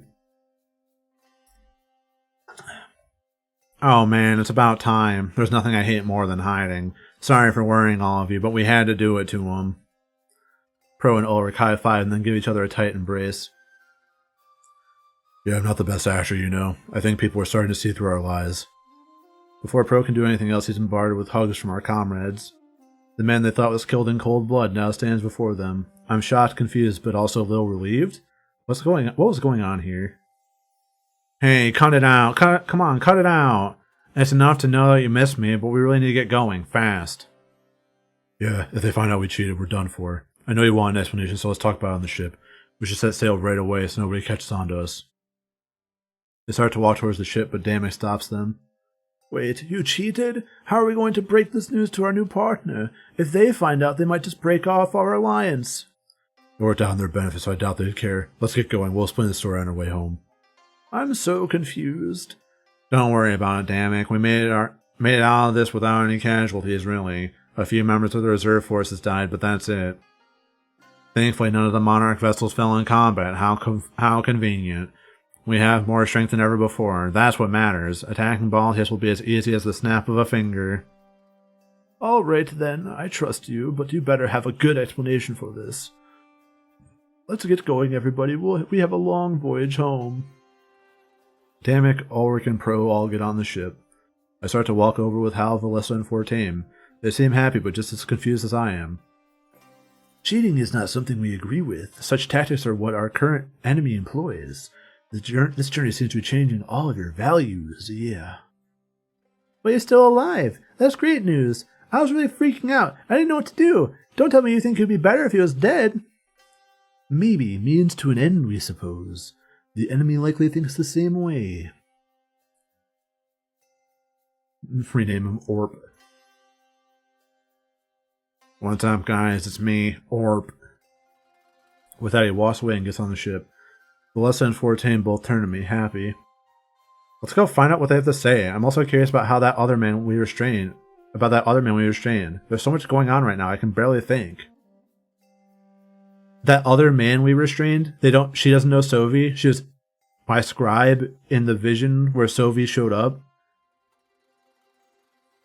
Whatever. Yeah, I want to figure everything out. I was worried we'd be attacking Baltius without all of our friends, but to know he's still alive, I can't even begin to describe the relief. We make our way to the deck of the ship, but Valessa's words stick with me. Everything was moving so fast I almost didn't know what was going on, like usual. Thankfully, we had a long, boring, uneventful boat ride home to get everything figured out, and that was my goal. We'd get back to Mazeo with no questions left unanswered. Yeah, I got my fucking ass beat to death. For nothing. Why did Draku have to live? No matter how shocking the answers were and whether or not I regretted learning them, we seemed to be running on everybody's agenda but my own. Everyone had their own plans. It was time time for that to change. I thought it meant to say like time for me to change that.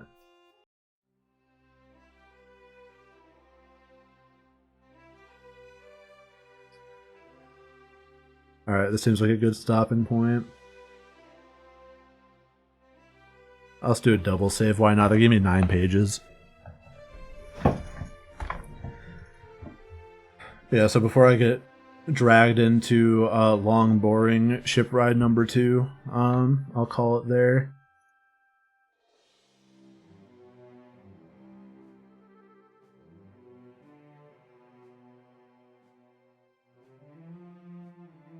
Draku had to live so that he could come back in the next act as an unexpected ally at the last second as things are looking grim for our brave resistance force.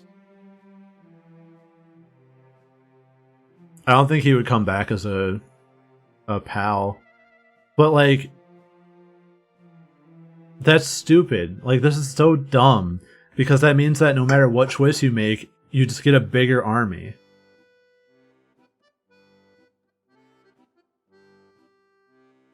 It's fucking annoying, and I don't like that. So I guess skill issue on my part.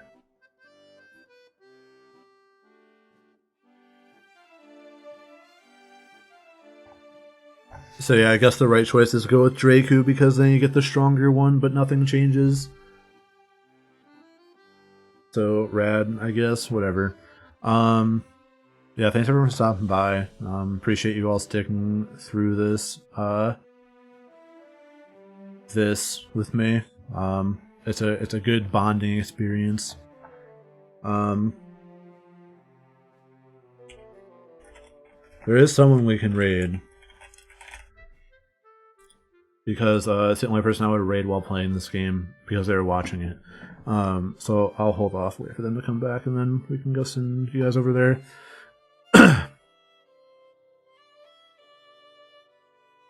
But yeah, until next time, thanks everyone for stopping by, and I'll talk to you on Wednesday. Bye now.